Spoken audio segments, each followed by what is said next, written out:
Muy buenas noches, bienvenidos al especial de Intereconomía Televisión, esta noche de sábado dedicado a los pocos cromos que le quedan por cambiar a Pedro Sánchez, al presidente del gobierno que ayer sufrió una de sus derrotas más memorables de ese corto periodo de tiempo en el que ha ejercido de presidente, que por lo visto va a pasar a la historia por los viajes en avión de la Fuerza Aérea a Benidorm, por abrir helipuertos, por colocar amiguetes y por redecorar la Moncloa.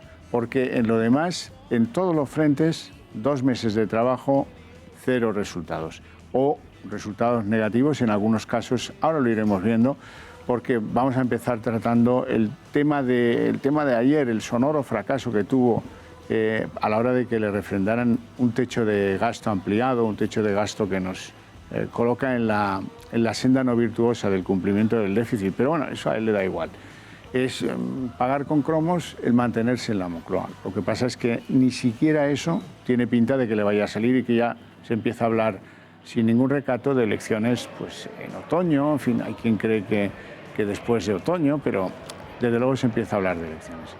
Les presento a nuestros invitados esta noche. Don Román Cendoya, que es consultor político, empresario y muchas cosas, periodista. Buenas noches. Buenas noches.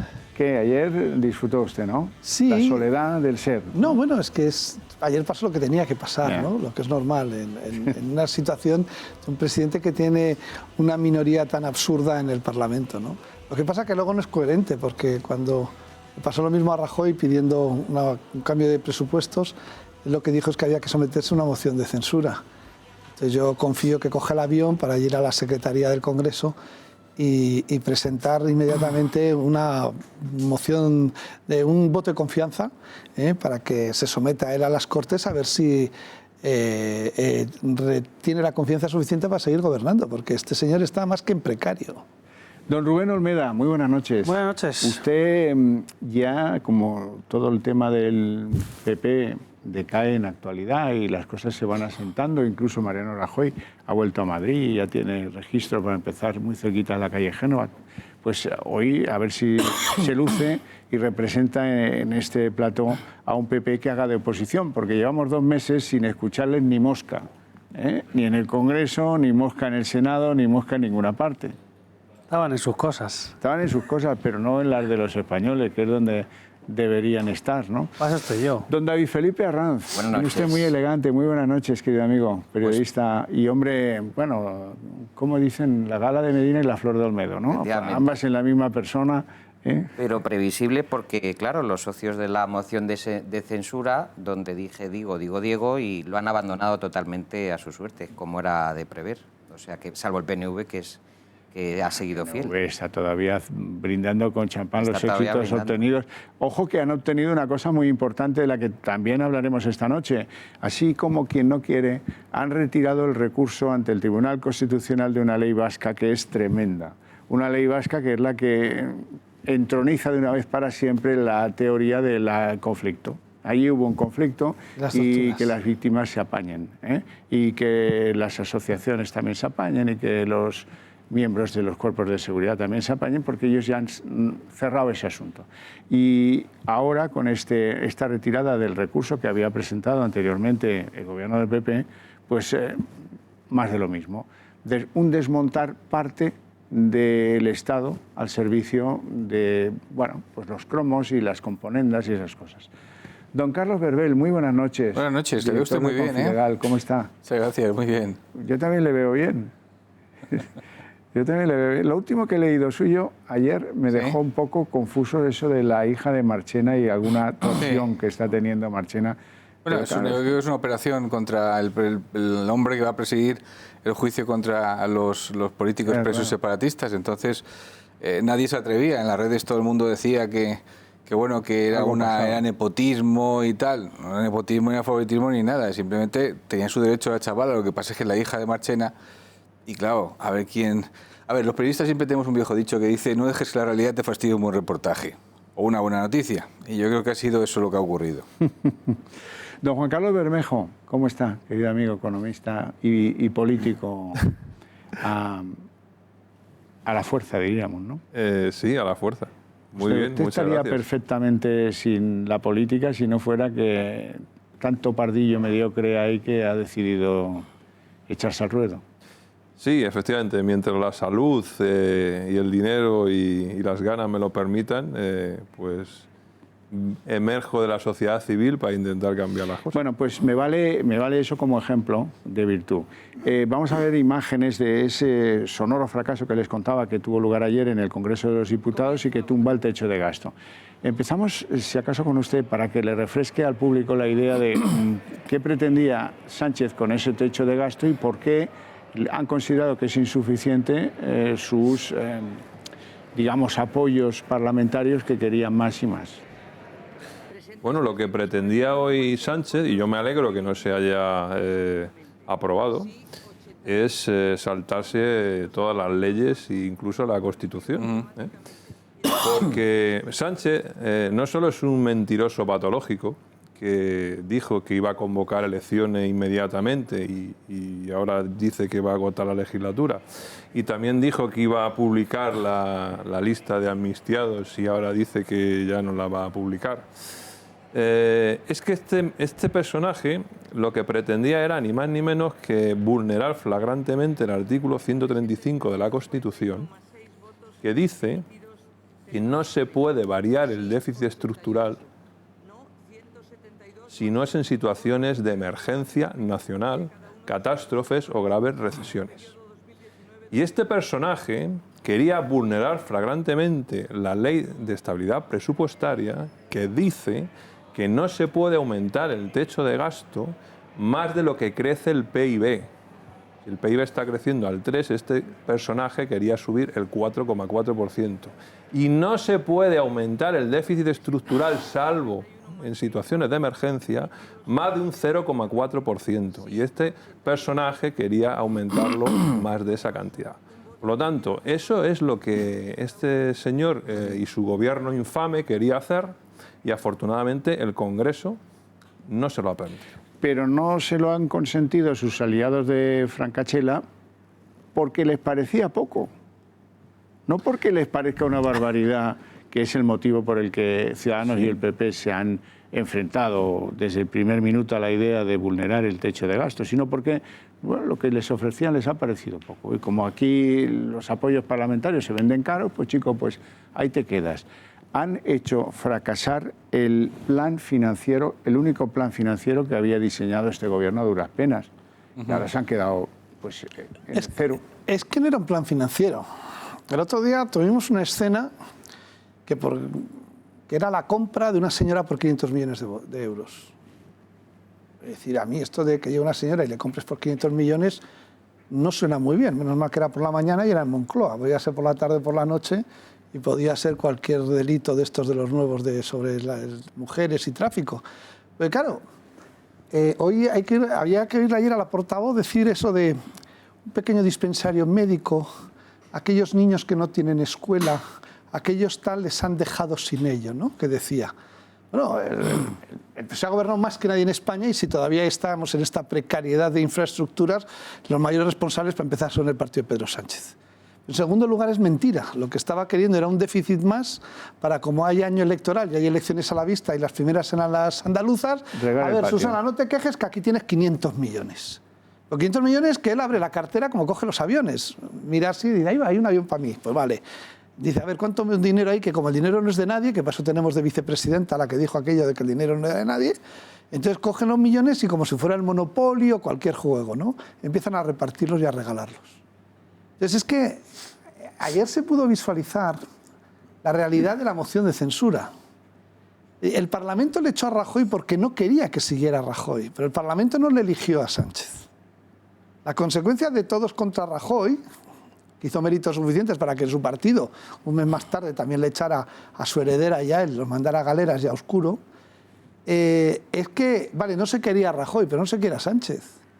Porque no hubo una investidura. Hubo el, si no me apoyéis en esta moción de censura, vosotros seréis los responsables de que siga Rajoy.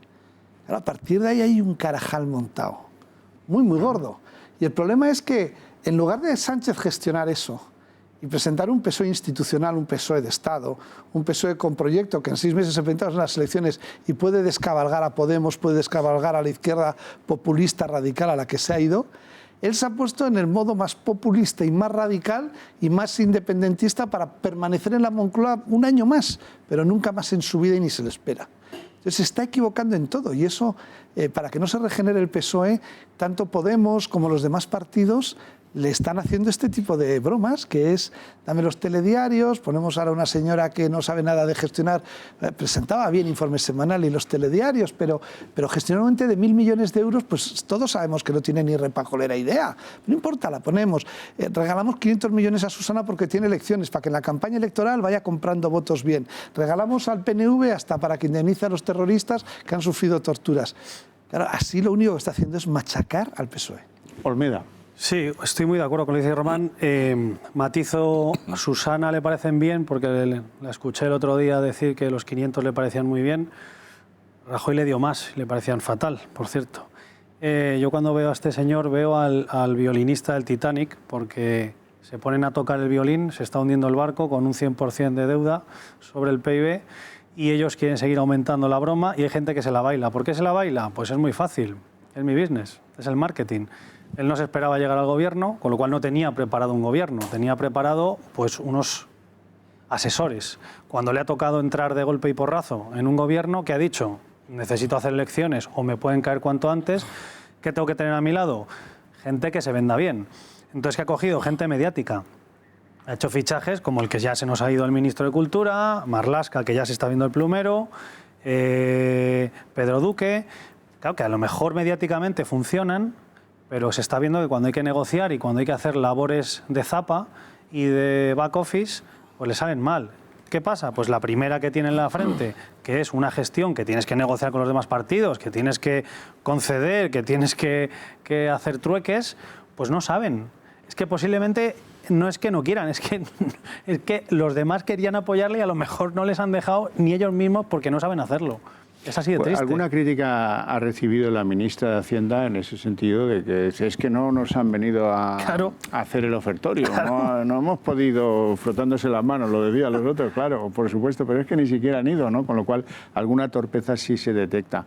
A propósito de lo que decía el profesor Bermejo hace unos minutos, el 4,4% de incremento del techo de gasto, piensen ustedes que es un sobre adicional, un gasto más de los que produjimos en el año 2018, o sea que sobre lo producido en el 18, que fue una barbaridad de gasto, porque también en los últimos tiempos el PP había abierto la mano, un consciente de que era un año electoral y que vamos a mirar para otro lado y tal. Bueno, sobre eso, 4,4% más. Tremendo. A mí me recuerda mucho este escenario con diferencia a 2004. El PSOE en aquel tiempo, os acordamos con los atentados del 11M, no esperaba ganar las elecciones.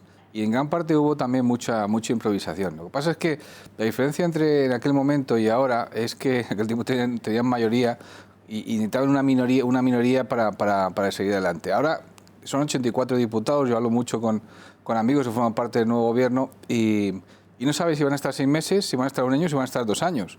Con lo cual, el nivel de improvisación es grande. O sea, como tú decías, han montado una amalgama de elementos y bueno, están apostando justamente a la suerte.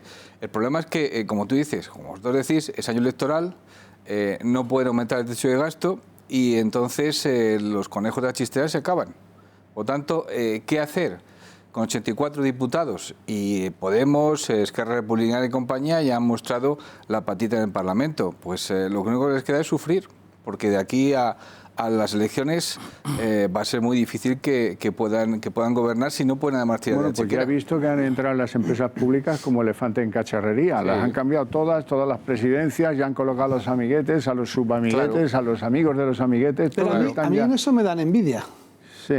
Porque luego llegará el PP, o por lo menos como hizo Rajoy, y deja a todos los amiguetes de Pedro Sánchez. Porque bueno, como somos diferentes, el criterio es... Espera, que en exteriores, Borrell ha ratificado y ha colocado a todos los grandes cargos del Partido Popular. Bueno, que decir, la manda a Roma, que decir, a mí me lo contaban ayer en un amigo de exteriores, y me decía, no, es que han salido favorecidos todos los del PP, y ahora está intentando colocar a los 3 o 4 de amigos. Pero las empresas públicas públicas se las han comido. Bueno, parece que lo tenía el plan más diseñado que el de le costó más componer los ministros que componer las presidencias de todas las empresas públicas, de AENA, Traxa, Paradores, todo. Luego lo iremos viendo con calma. A un montón de tertulianos del PSOE, que doña Carmen Martínez Castro dejó perfectamente colocados en Televisión Española, que eran todos del... Ha llegado el PSOE y se los ha cargado.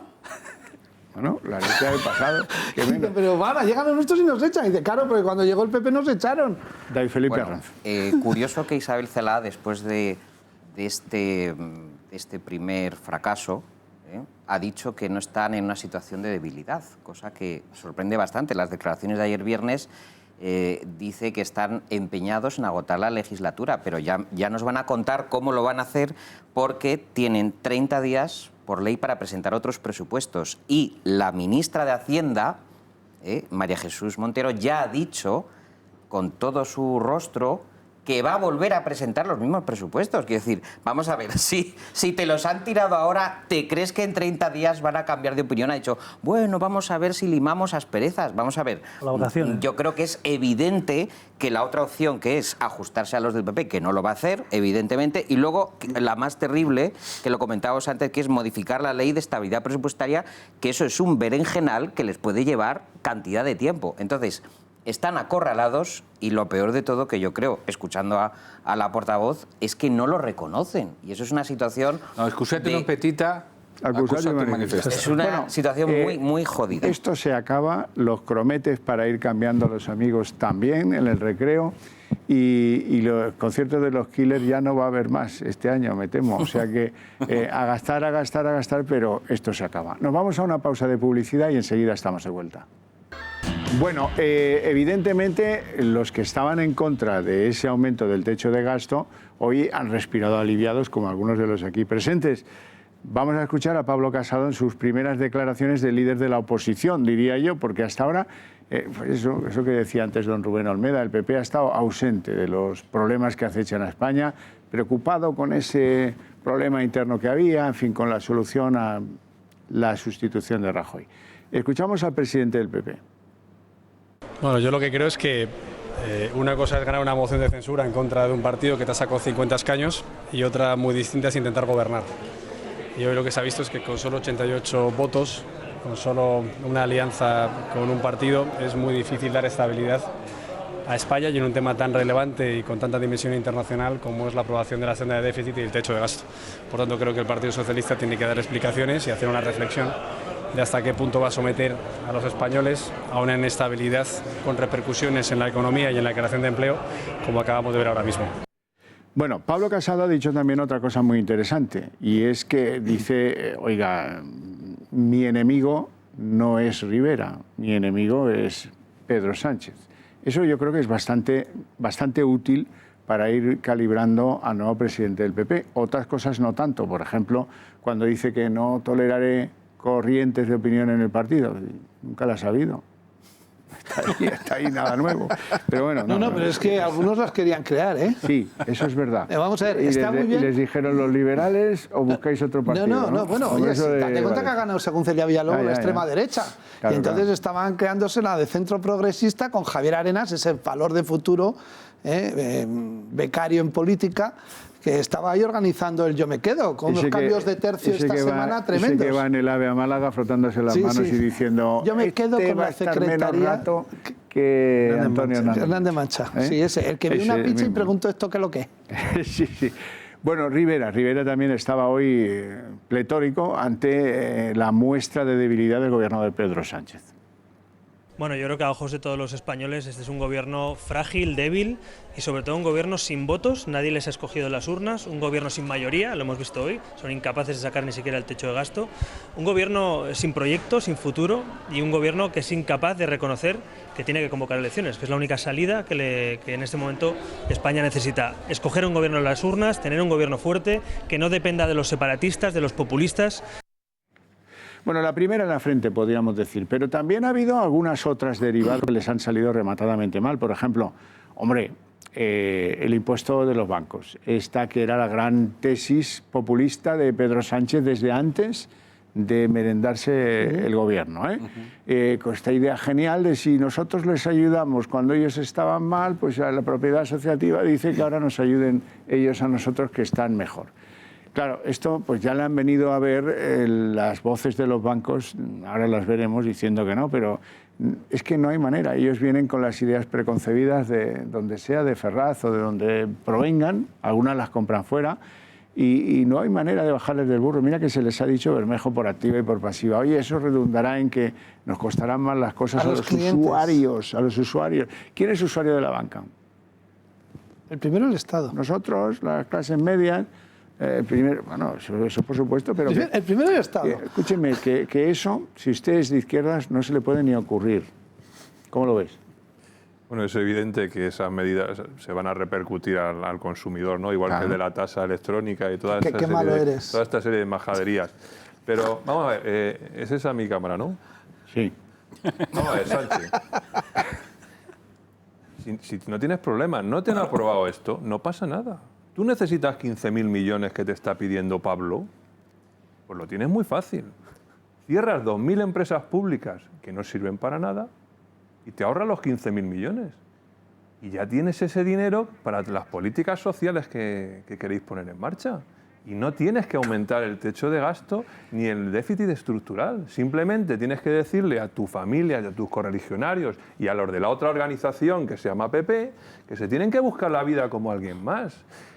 Y a ver si no gastáis tanto dinero en dietas, porque ayer en el Congreso nos costasteis un huevo de dinero a los españoles, esas dietas que cobráis y todo lo demás asociado para no sacar adelante los problemas de España.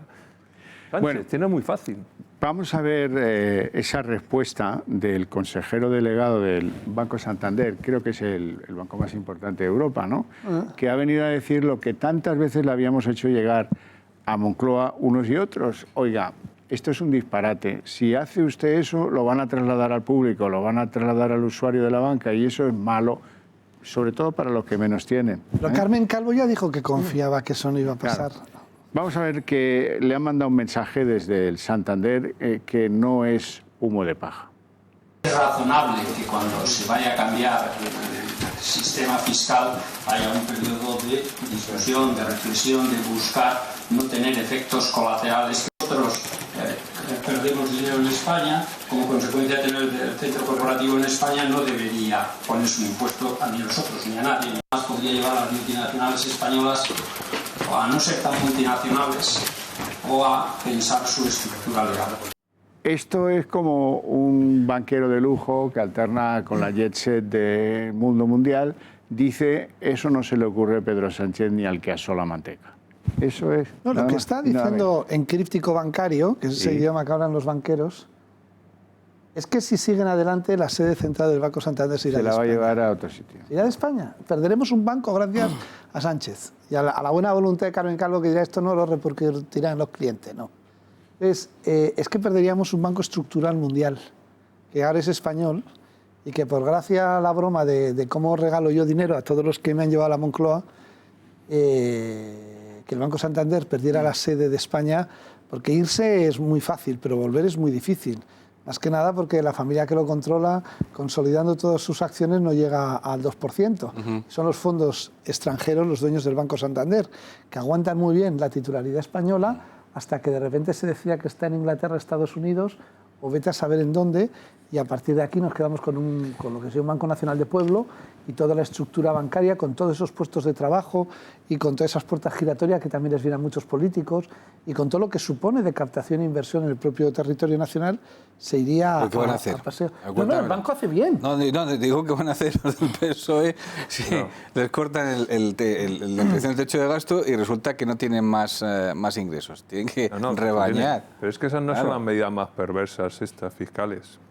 Eso al fin y al cabo, las más perversas son la subida del impuesto de sociedades, a lo que llaman los grupos. O sea, el que factura más de 8 millones de euros ya es un grupo, como ellos dicen. Y luego está otra que es Tela, la que están pensando que es destopar las cotizaciones sociales. Es decir, que se cotice en función del salario. Entonces ahí a los empleados, digamos, por cuenta ajena de clase media alta, es que los van a crujir y las empresas directamente les van a les van a o invitar a reducirse el salario o a sustituirlos por otros, y habrá prejubilaciones, lo que va a provocar una oleada otra vez de incremento del gasto en pensiones. O sea, es que eso es realmente lo más perverso, en mi opinión, más que esto de la banca.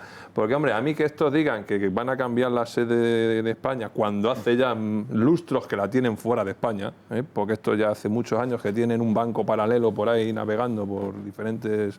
Pues que a mí este personaje no sé, pero vamos, lo otro sí que es perverso, porque es que nos meten el dinero en el bolsillo directamente, en el pero salario. lo otro, digamos, que ha quedado más difuminado en función a que las explicaciones que da el Gobierno sobre el plan fiscal que tiene no son en absoluto claras y cambian de un día para otro. A los autónomos les vamos a subir, que puedan cotizar, sí, pero que coticen en función a...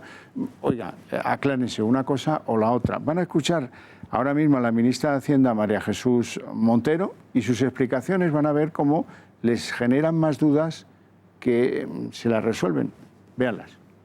La reforma del impuesto de sociedades con el objetivo de que principalmente las grandes corporaciones contribuyan mejor y realicen un esfuerzo superior para la sociedad que la que actualmente realizan.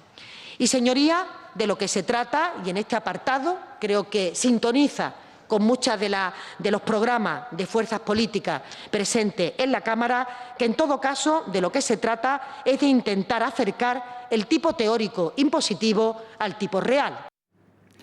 Todo lo que han anunciado contradice ese principio. A la gran empresa no le conseguirán arañar un euro más. Nada. Ahora, todo lo que han previsto, incluyendo los impuestos a los servicios digitales, los incrementos en materia de toda la rama de fiscalidad que pretenden aumentar, afecta fundamentalmente a la clase media.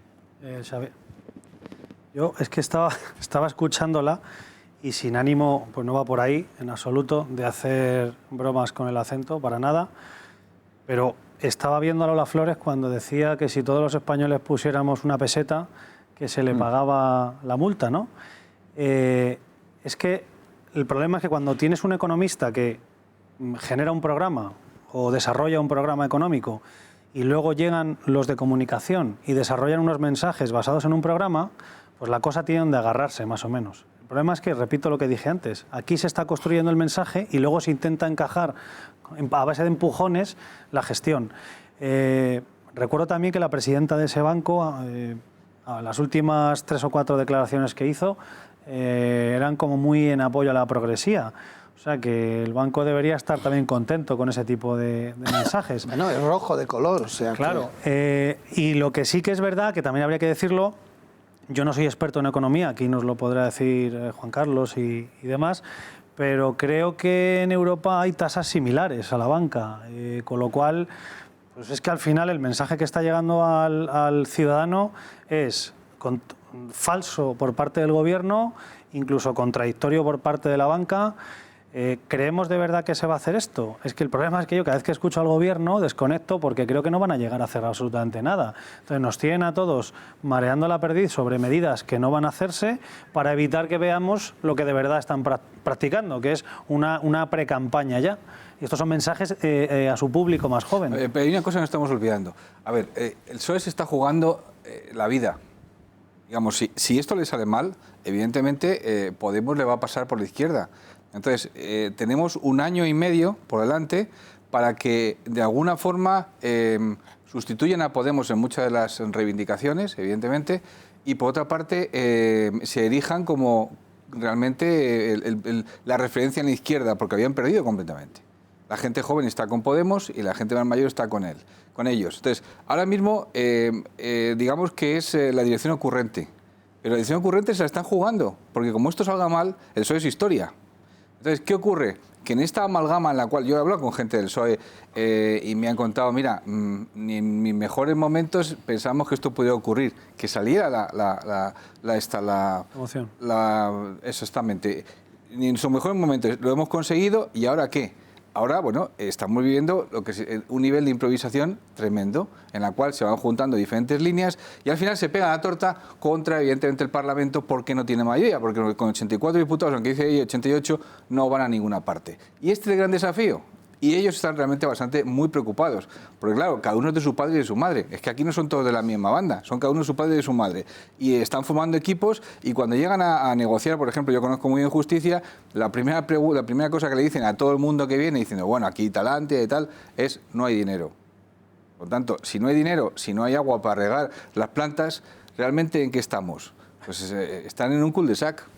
Yo creo que al ciudadano de a pie las cifras macroeconómicas no las puede seguir. Nada, no. Es decir, las grandes cifras, los grandes convenios que se hacen en toda la Unión Europea, las aplicaciones de legislaciones europeas, pero el ciudadano sí se ha quedado con la idea original del rescate a la banca y que los grandes perdedores fueron las familias. Evidentemente, el Partido Socialista está haciendo una política de cosmética, tirando de retórica de lo que a él le ha parecido interesante en cada momento. Lo que pasa es que María Jesús Montero ha incurrido en dos cosas como muy abstractas. La primera, cuando no le han aprobado los presupuestos, ha dicho que esto supondría una pérdida para los españoles, de estos titulares que lanzan los ministros, dice, de miles de millones de euros. Bueno, no, diga usted, que no nos lo roban. Diga usted cuánto. Que lo que una prioridad para los españoles es que aprobaran eso, porque nos lo roban a los españoles. Claro, la economía productiva somos nosotros, no ellos. Al no aprobarlo, vamos a perder ese dinero. Y luego ha dicho otra cosa, que ha incurrido en una mentira cochina, porque dice, nosotros hemos obtenido una mayoría ilusionante y plural. El Partido Socialista no está en el gobierno por una mayoría ilusionante y plural, está por una moción de censura. Entonces, no odio plural. Con este tipo de imprecisiones, yo creo que una ministra de Hacienda no puede incurrir, sino que tiene que incurrir en la cifra exacta y en el argumento preciso. Bueno, además del descalabro en el Congreso con el techo de gasto, hay otras cosas que, si se quiere, son más de percepción, de que el ciudadano desconfía de quien lo hace. Por ejemplo, el famoso uso absolutamente impropio del avión para irse al concierto de los Killers a Castellón. Están ahí, lo van a ver en imagen, ya saben que, bueno, este hombre que está tan preocupado por las cosas del querer, que coja a la señora, lleva la churri y se van al concierto. Y se van al concierto y qué bien lo hemos pasado escuchando a The Killers. Y luego la explicación política, que es muchísimo peor que el que se utilice dinero público para hacer una marramucia, digamos, porque el avión tuvo que ir 2 veces a Castellón. Una vez para dejarlo y otra para recogerlo. 6.000 euros la hora de vuelo, solo de coste de combustible, más todo el personal y todo lo que dinamiza. Pero lo peor, Román, es la explicación. Bueno, pero es que la hace Carmen Calvo. La explicación es, no, es que esto formaba parte de su agenda pública, de su agenda política, porque se entrevistó, eso sí, media hora, pero con Chimo Puig, el del peluquín. Dice, pero hombre, ¿y este no tiene el despacho en Valencia? Dice, bueno, sí, pero lo hemos arreglado para que se vean en Castellón, que al fin y al cabo también es su territorio. Y entonces esto, si la reunión ha sido de media hora, esperan al presidente del avión y se gasta la mitad. No, porque en el fondo es no querer admitir lo que todo el mundo ha visto, que lo que le importaba de ese viaje a Castellón era ir al concierto de los Killers con la churri, y lo demás no. Además, si hubiera sido institucional, no hubiera habido ningún problema si en la agenda que se entrega los lunes a los medios hubiera puesto viernes Consejo de Ministros por la mañana, tarde, reuniones políticas en la Comunidad Valenciana, visita al presidente de la Comunidad, visita a la alcaldesa de Castellón, y en apoyo a la cultura y a los festivales que se desarrollan en España con motivo del 25 o el número de año que sea del FIP, acudirá a apoyar el concierto. Y con Chimo y hace un acto. Entonces aparece por la puerta con la churri, que va de grupis, y se llevan el avión por la mañana y luego lo traen por la noche. Y luego, además de todo esto, dicen que por seguridad. ¿Por seguridad de qué? Sí, a los independentistas los riega de dinero, a los terroristas los subvenciona y los libera, a los de las pateras los acoge gratis en casa, será en honor de multitud. Este no tiene riesgos reales, porque está con todos los malos. Digamos que el riesgo lo tiene en casa y se llama Carmen Calvo, que es la que explica... Bueno, el uniforme del presidente es la que explica que van a ver ustedes cómo explica ella que esto forma parte de la agenda cultural del presidente. Vamos a ver, los cargos públicos, empezando por el presidente y terminando por el último, no hacemos excusas, lo que hacemos es visitas oficiales. El presidente tuvo agenda institucional todo el día y por la noche fue al FIP como si se hubiese sentado en un teatro. ¿Qué tiene de menos esa música y esos miles de ciudadanos y ciudadanas que están allí que los que hubieran un teatro viendo una ópera? En fin, incomprensible. Estuvo de agenda oficial todo el día y por la noche se acercó a un evento cultural, es decir, tuvo agenda de cultura por la noche. Bueno, tú que eres hombre de la cultura, a ver, si llega a ir de putas tendría agenda social. Acláranos algo, porque... Agenda social de noche. Si realmente tiene una agenda, lo que ha trascendido es que la primera reunión con la alcaldesa socialista de Castellón, con Amparo Marco, duró 15 minutos, firmó el libro de honor, se hizo una foto y los asuntos importantes de Corredor del Mediterráneo, el Cercanías, la AP7, se marchó sin tocarlos. Las otras reuniones que ha tenido con Chimo Puig tampoco han trascendido. Es decir, si tú tienes una reunión oficial, manda una nota de prensa, que para eso pagas a un gabinete de comunicación, y dinos qué temas se han tratado y a qué conclusiones hayáis llegado. Pero vamos, si Carmen Calvo es la portavoz que dice que ha tenido una agenda oficial, porque aquí viene en la prensa como pseudooficial, o no sé lo que han dicho, como una agenda un poco abierta, ¿no?, que incluía el concierto. Bueno, podía haber ido al teatro. El error ha sido mostrar todas las fotografías. Ya, claro, es que van de encantados. Claro, es que de uniforme de presidente con vaqueritos y... Es que en el mundo de hoy no se puede mantener nada en secreto, ya sabe usted. Entonces, pero por lo menos, Javier, construye un argumentario. Si vas a salir defendiendo a tu presidente, que eres la portavoz, di de qué han hablado, habla de las conclusiones y a qué puertos han llegado. Llévate a Chimo Puig. Claro. Al concierto y a la ¿Y lo conviertes en algo oficial? Yo creo que no quieren ir con Chimo Puig al concierto. Es que le tienen gato a Chimo Puig. Bueno, cosas de la gente esta que... Ahora, eso sí, a mí me emociona cómo se gastan 500.000 euros en redecorar la Moncloa. Solo la han pintado, dice. ¿Solo lo han pintado? Pues les han cobrado, les han cobrado una barbaridad. Vamos. Me quejo no, yo. Hombre, que vayan al Leroy Merlin. Yo tengo un pintor más barato. Los muebles, los muebles los han cambiado, en fin, toda esa cosa, ¿no? Como si uno viniera para quedarse mucho tiempo. Esa idea de la fragilidad, mucho tiempo. de la fragilidad, vamos a ver, al tiempo que... Ya, a Franco no le votó nadie, estuvo 40 años. A este no le ha votado nadie y pretende estar otros 40. Lleva. Bueno, lleva 2 meses y la gente se pregunta, ¿y por qué no habla?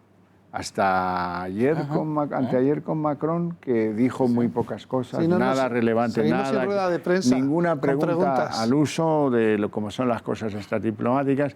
Este hombre está a punto, me dicen, de hacer una gran conferencia en la que explicar cómo van los líos de su gestión.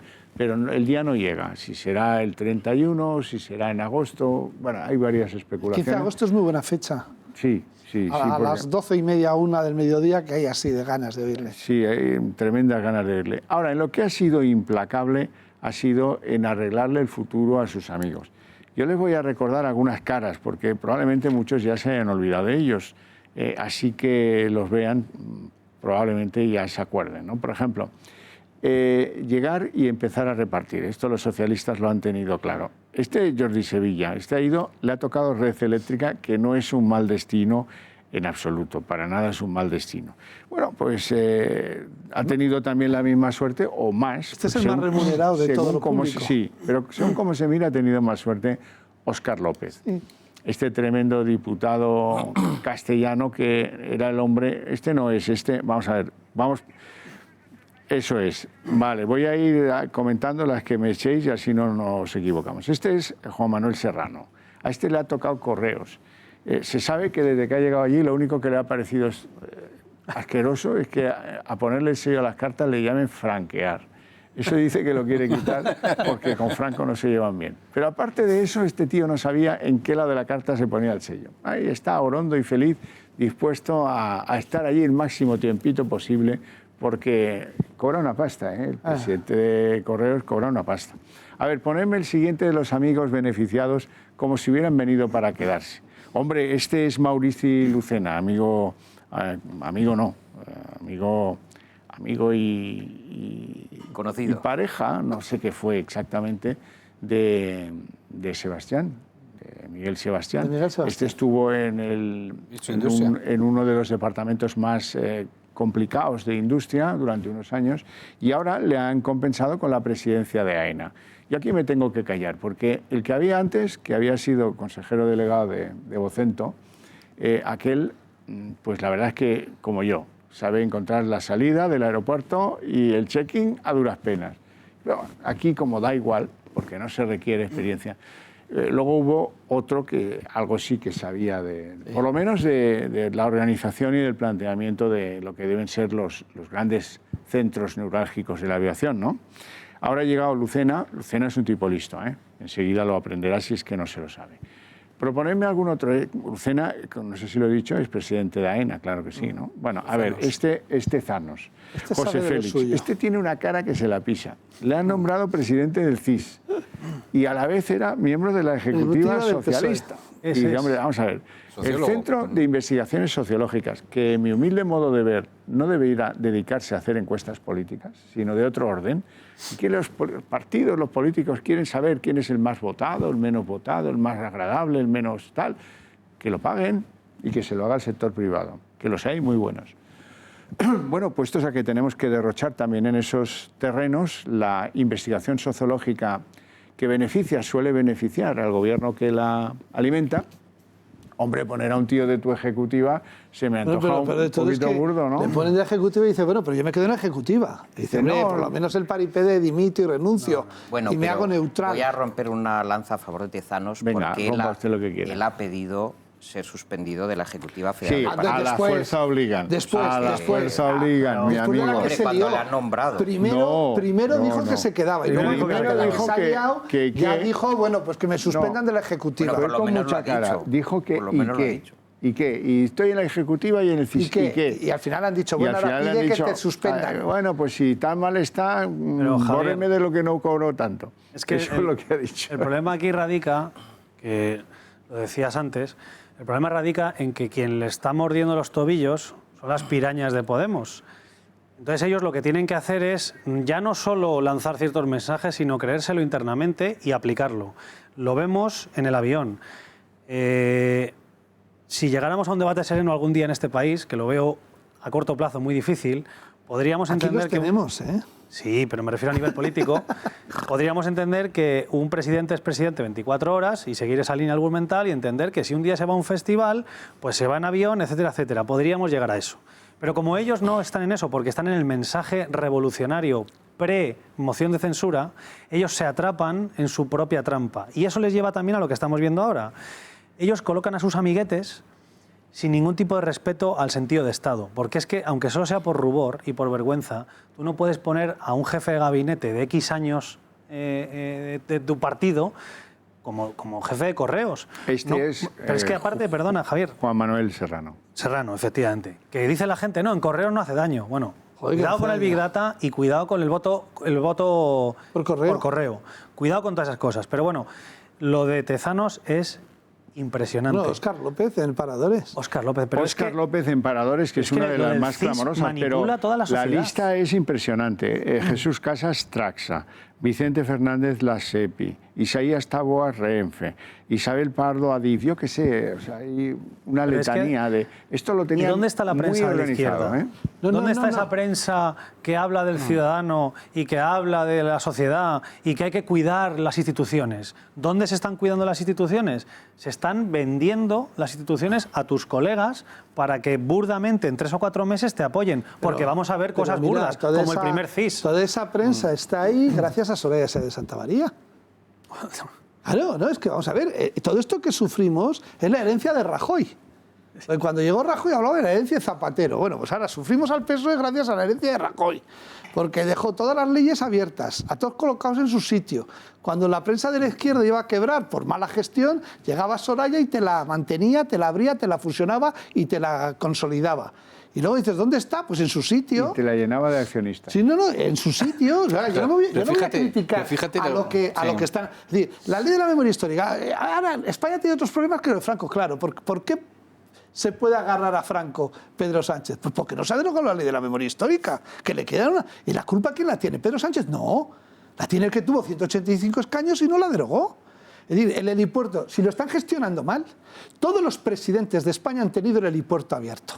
El aeropuerto de Moncloa se cerró porque el señor Rajoy salió a punto de irse a la otra vida, no por el golpe, sino del susto que se llevó cuando tuvo el accidente de helicóptero, que salió Esperanza Aguirre y se fue al siguiente acto, Sí, señor. y él estuvo desmudado durante 5 años. A ver quién se ha montado luego y un luego no helicóptero se ha por vuelto a dentro. montar un helicóptero. Entonces dicen ahora, es que qué derroche. Digo, claro, oiga, no. claro. Igual que coste para los españoles que tuvimos un presidente que le acojonaba tanto montarse un helicóptero que hasta cerrar el helicóptero. Porque un presidente tiene que optimizar los tiempos y sirva a los españoles. Yo no critico que abra el helipuerto el señor Sánchez. No lo critico. El problema es que no saben ni siquiera explicar por qué se cerró. Porque mira que tienen excusa fácil. Oiga, Bueno, todos usaban el helicóptero. Vamos a hacer una pequeña pausa publicitaria. A la vuelta le doy palabra.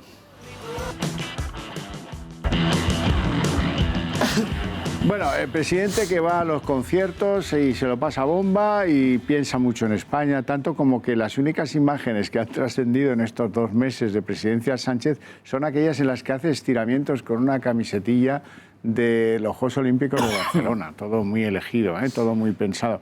Mientras las vemos, Bermejo, que te debía palabra. Ese cuerpo. Vamos a ver, toda esta chusma encabezada por Carmen Calvo, les dediqué un artículo que se llamaba Tranquilo Pedro, la dinera pública no es de nadie, que es lo que esta señora ha promulgado, ¿no?, desde el pasado. Pero es que esto es un claro ejemplo de lo que tenemos como representantes públicos en el Congreso. En el Congreso se habla del avión de Sánchez, del máster de Casado, de los huesos de Franco. Pero esto a mí me recuerda a la serie esta de Juego de Tronos, ¿no? Donde cada familia está ahí dándose de tortas entre ellos y cada uno a lo suyo. Pero al otro lado del muro es que el winter is coming. O sea, la que se nos viene encima es tremenda. Y estos miserables, en vez de estar haciendo un plan de contención para lo que viene encima, porque va a ser una crisis y una recesión brutal y que se va a llevar por delante a centenares de familias y de empresas otra vez, pues están hablando de estas mariconadas, con perdón. Están perdiendo el tiempo en estas payasadas. Y esto es lo verdaderamente lamentable que tenemos en este país.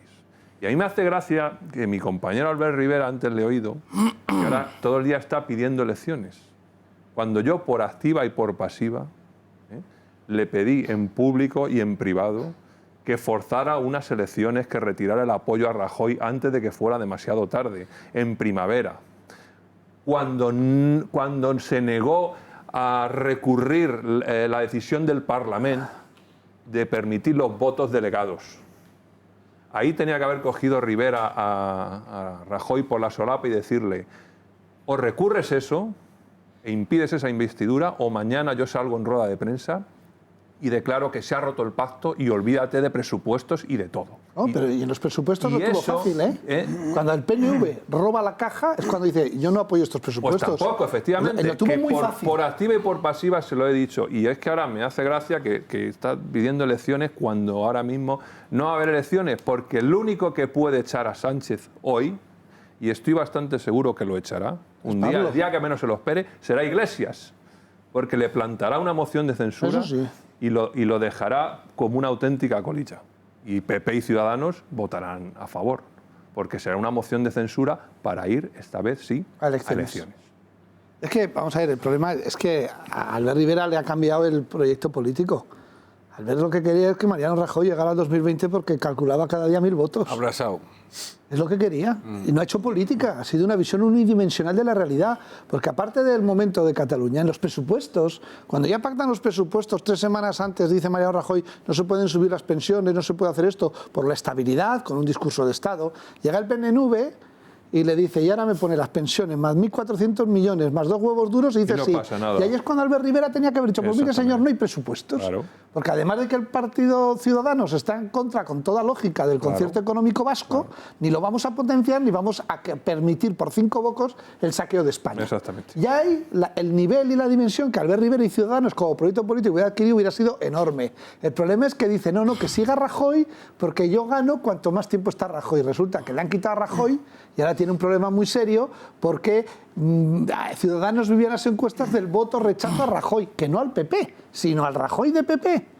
Y ahora ya no está. Y ahora ya no está. Y ahora tiene un problema. Sí, la verdad es que da la sensación que tanto al Partido Popular por el Congreso como a Ciudadanos, no sé si por las elecciones esas internas en Andalucía que han sido un disparate descomunal, parece como si les hubieran dado burundanga y les hubieran anulado la voluntad. Es que no está, no saben, no se les ha sacado política, el lo que se dice política, no.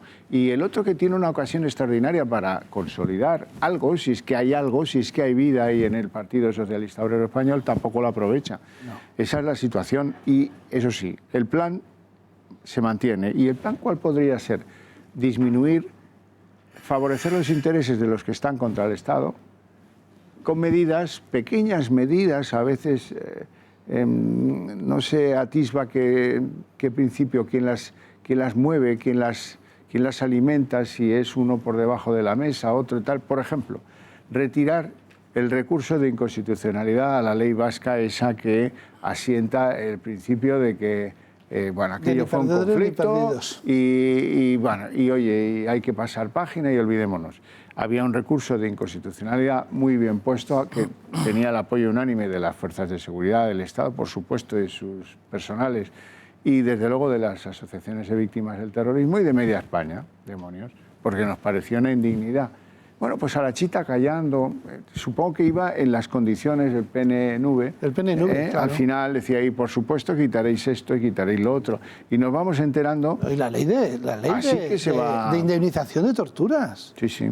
Que los etarras que han denunciado torturas pueden cobrar 300.000 euros, más que las víctimas del terrorismo que han tenido un fallecido en su familia. Equiparar víctimas y verdugos. Pero vamos, el sufrimiento de Vasco vale mucho más que el del resto de España, porque por muertos se paga menos de 300.000.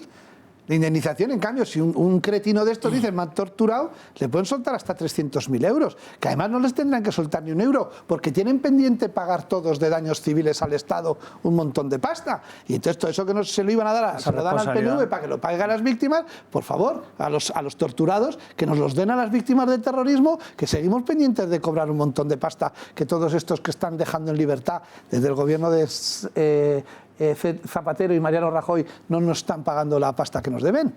Que es muy duro. Y además lo denuncia el tono en el que ellos se adelantan a la jugada y dicen, bueno, ya, sí, va a venir el gobierno a anunciaros que ya les hemos convencido de que retiren el recurso. Escuchen si no a Erkoreka. Hemos acordado también el desistimiento por parte del gobierno español del recurso de inconstitucionalidad interpuesto contra la Ley Vasca 12/2016, denominada de abusos policiales.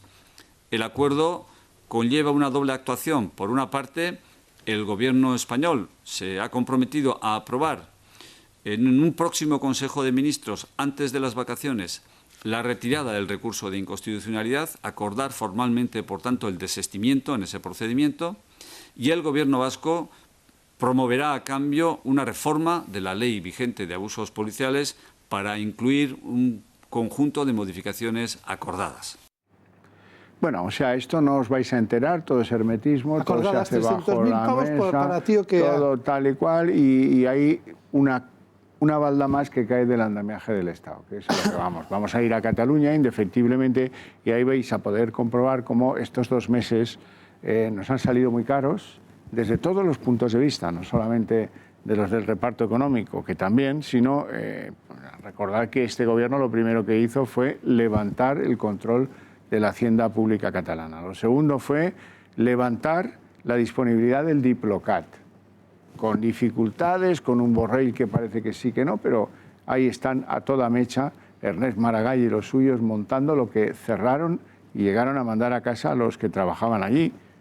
Eso ya está en marcha. La vuelta de los presos o la ida de los presos vascos catalanes a prisiones catalanas se ha producido ya y es hora de tomarle el pulso. Bueno, menos mal que ayer el Supremo dijo que se quedan en la cárcel, ¿eh? Sí, bueno, que no los libera con no carácter depende, preventivo. Claro, es que eso no depende de instituciones penitenciarias. Claro.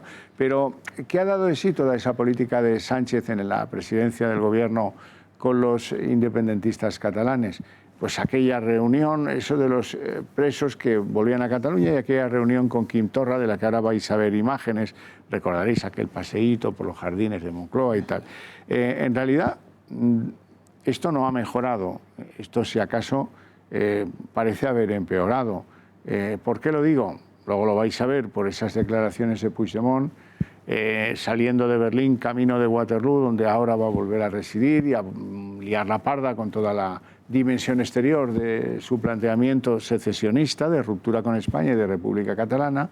Bueno, pues él decía que no cree que pasen 20 años sin que pise suelo catalán, ¿no? Con lo cual venía a decir, bueno, tú di lo que quieras, que ya lo iremos cambiando todo eso, y da la sensación de que el gobierno está por la labor y que quiere, ya lo han oído 1000 veces, un referéndum pactado, y que hay quien está por la labor de dárselo. Ayer viernes vi una cosa muy interesante, que es, a veces sigo, como tengo un minutillo, alguna cuenta institucional en redes sociales, y estaba la ministra de Justicia en un tuit del Ministerio oficial, y salía diciendo: se ha acercado Miquel Iceta, líder de los socialistas catalanes, a saludar a la ministra en su no sé qué. Claro, tú te quedas diciendo, y cuando su primo pase por Madrid y la visite, también la sacarán, porque claro, un tuit oficial, una cuenta oficial de redes sociales de un ministerio, solo te saca si tú eres una institución o alguien que vas a hacer un negocio o una representación de otro Estado, o alguien, en definitiva, que tenga una situación de agenda con la propia ministra. ¿Qué están haciendo? Están empezando a sacar la patita de lo que va a ser el bombardeo institucional que vamos a vivir en los meses previos a la campaña de utilización de los medios institucionales, Twitter, Facebook, gabinetes de prensa, todo enfocado a la campaña del Partido Socialista, sin rubor. Sí, sí. Y el ciudadano, como ya está harto de todo esto, se verá perdido y incluso no le rechinará, porque tenemos una especie de inmunodeficiencia política, o sea, ya es que ni nos afecta. Entonces, todos estos nombramientos que hemos dicho antes, todos estos mensajes que están cayendo, al final lo que nos van a hacer es que en 15 días nos vamos a comer a todo lo que es la institución del Estado, enfocada a defender a este señor. Y si lo vamos anunciando ahora, por lo menos en estos medios, y cuando tenemos oportunidad, pues por lo menos alguien se podrá preparar. Pero fíjate, esto que tú estás diciendo de fulano se ha reunido con yo recibo, por ejemplo, en Confilegal muchas veces este tipo de información. Y a veces llamo y digo, ¿y qué? ¿Y qué ¿Y cuál es la noticia? ¿Que se han reunido? ¿Y qué han dicho? ¿Han llegado a algún tipo de acuerdo? Abusan muchísimo de eso porque muchas veces van como pollos sin cabeza, no reflexionan. Si Iceta se reúne con Delgado, será para algo, para llegar a algún tipo de acuerdo, algún tipo de lo que sea. No, simplemente hay una política de presencia en los medios y de contar lo que está haciendo en todo momento. Es casi la política del tuit continuo, ¿no? Ahora estoy en el servicio, ahora estoy tomando un café, y eso es un error, porque al final... Claro, acuérdate de aquel encuentro sensato, profundo y muy ameno de 5 segundos con Barack Obama y Zapatero. Ah, sí, claro. 5 segundos. Bueno, arreglaron el mundo. Prueba de que los independentistas, por no decir secesionistas catalanes, no van a dar un paso atrás es la primera reunión que han tenido de una comisión que el Ejecutivo ha llamado comisión bilateral, que parte de una falacia. No están a la misma altura el Estado español y la Generalitat. Es decir, que tú denomines comisión bilateral a algo que no lo es, desde luego es muy llamativo. Pero atención a los puntos que han tratado, porque resulta que Meritxell Batet va con sus puntos del Ejecutivo y Ernest Maragall le dice: queremos 700 millones de euros para financiar a los Mossos. Se lo ha soltado así, ¿no?, de entrada. Y dice que no van a mover ni un ápice en su defensa del modelo de inmersión lingüística, que es la salvajada mayor que hemos visto en muchísimos años, que es la exclusión del castellano como lengua vehicular en la escuela. Es decir, hay puntos donde el secesionismo catalán no va a ceder por mucho diálogo que tú plantees, ¿no? Entonces, parte en esa debilidad que tiene, por supuesto, en esta comisión son 13 puntos y algunos son eufemísticos, porque claro, decir vías de participación democrática de los ciudadanos catalanes, otra vez el referéndum, que ya lo sabemos, ¿no? Entonces es llamar con eufemismos a cosas que ellos tienen totalmente interiorizadas y radicalizadas. Pero hay una cosa de la cual no estamos hablando. A ver, los últimos datos dicen que la Generalitat de Cataluña tiene una deuda de 80.000 millones de euros. 80.000 millones de euros. Ya se dice pronto. En el año 2010 eran 41.000. No, 2011, 41.000. Y que en 2000, y cuando gana el tripartito, en 2000, me parece 3 o 4, eran 15.000. Vamos a pasar de 15.000 a 80.000. A ver, ¿quién va a pagar eso? Claro. Porque esa deuda se está garantizando con el propio Estado. Pero Sánchez es el que la va a ¿Quién pagar. paga esa deuda? Bueno, ellos Esto es algo que nos estamos olvidando de ello a la hora de negociar. Yo recuerdo a Puigdemont que decía que antes de la separación, ¿no?, que teníamos que acordar esos ámbitos para condonar la deuda. Claro. O sea, que incluso ellos se atreven, porque como ven un Estado débil, se atreven a llegar a decir, lo que te deba yo, me lo quitas antes de irme. O sea, es una cosa... Pero es normal, vamos a ver, fíjate. Normal, Antes claro, hemos hablado de la banca, ¿no?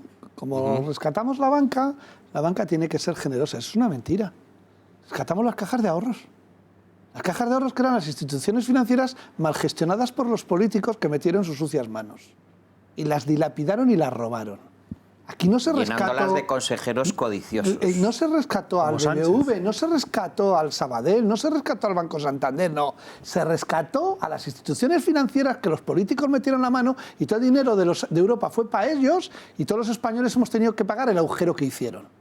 El agujero que están haciendo en Cataluña lo hacen los políticos.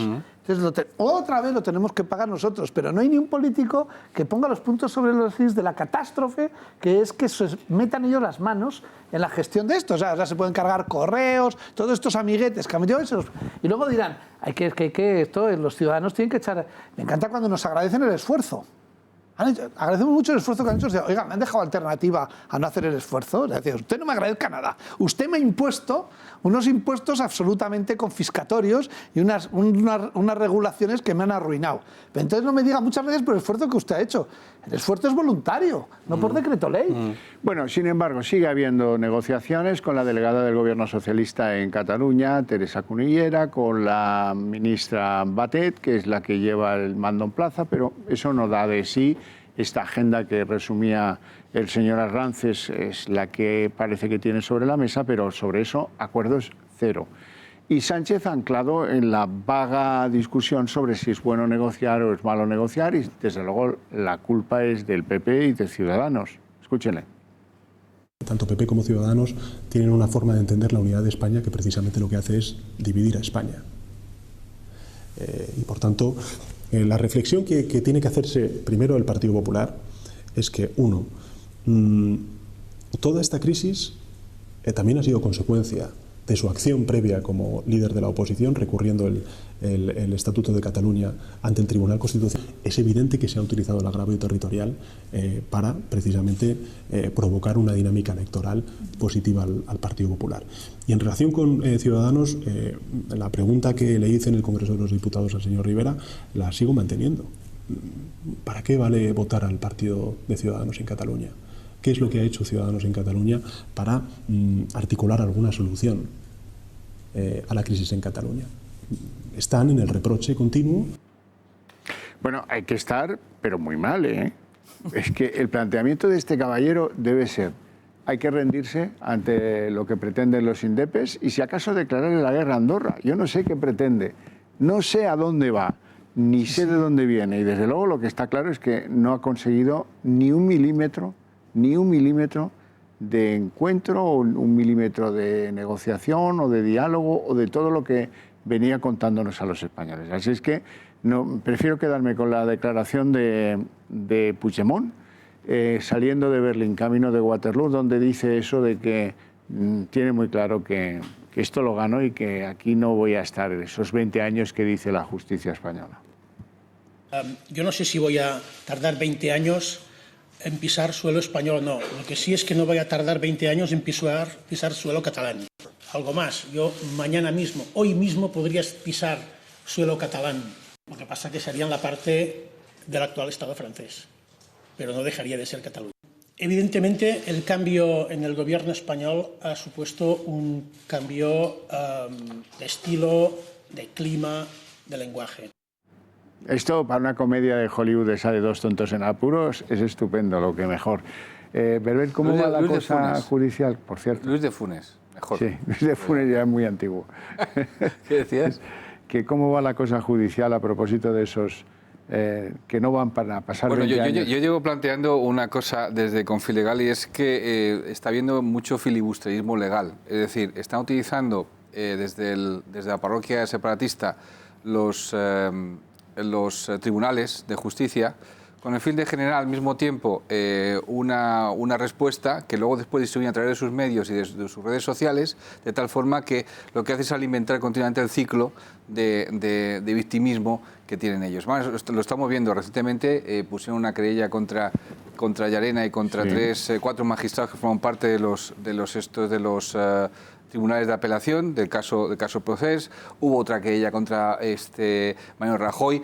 Otra demanda contra que ya eso ya es de película, otra demanda contra Llarena en los juzgados de Bélgica.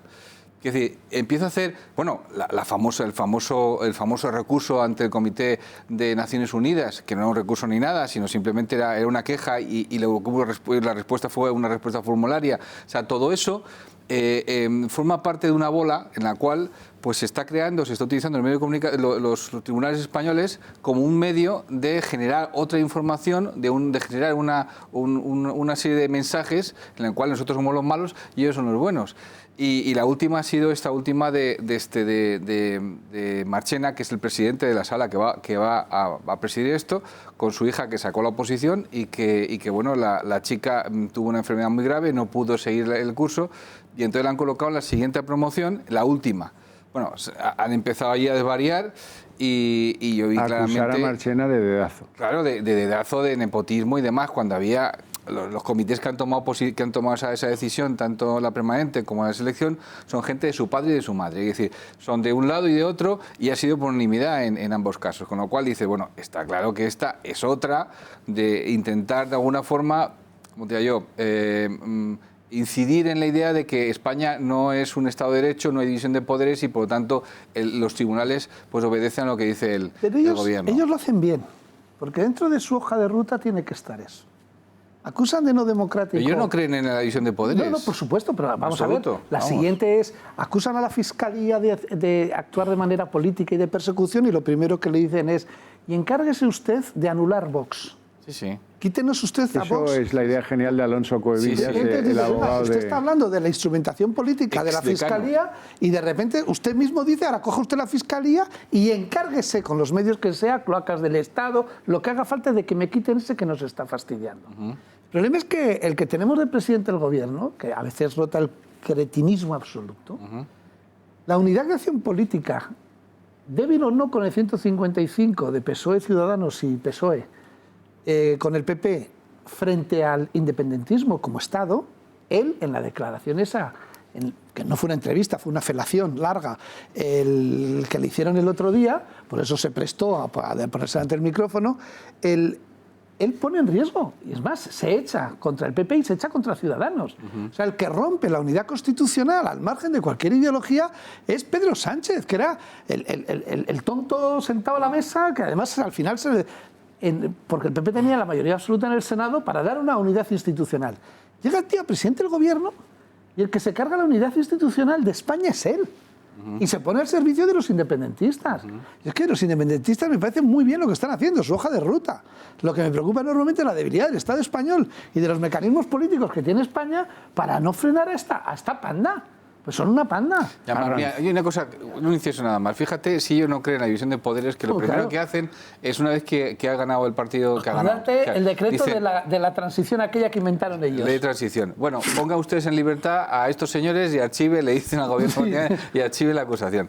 Vamos a ver, es que es imposible. Es que tal como tenemos estructurado nuestro sistema, gracias a Dios, eso es imposible. Tiene que haber primeramente una sentencia, que la habrá, y que sea definitiva, y a partir de ese momento quien esté podrá aplicar los indultos o lo que sea, pero que van a pasar. Lo que pasa es que hay una cosa que a mí me preocupa muchísimo. El otro día, por ejemplo, se celebró, me parece fue el centenario de Mandela, y estuve repasando el juicio que le hicieron en el año 64 a Mandela, y el abogado defensor decía, tú cállate que yo aquí y tal, y el tío dijo, no, yo quiero hacer una declaración.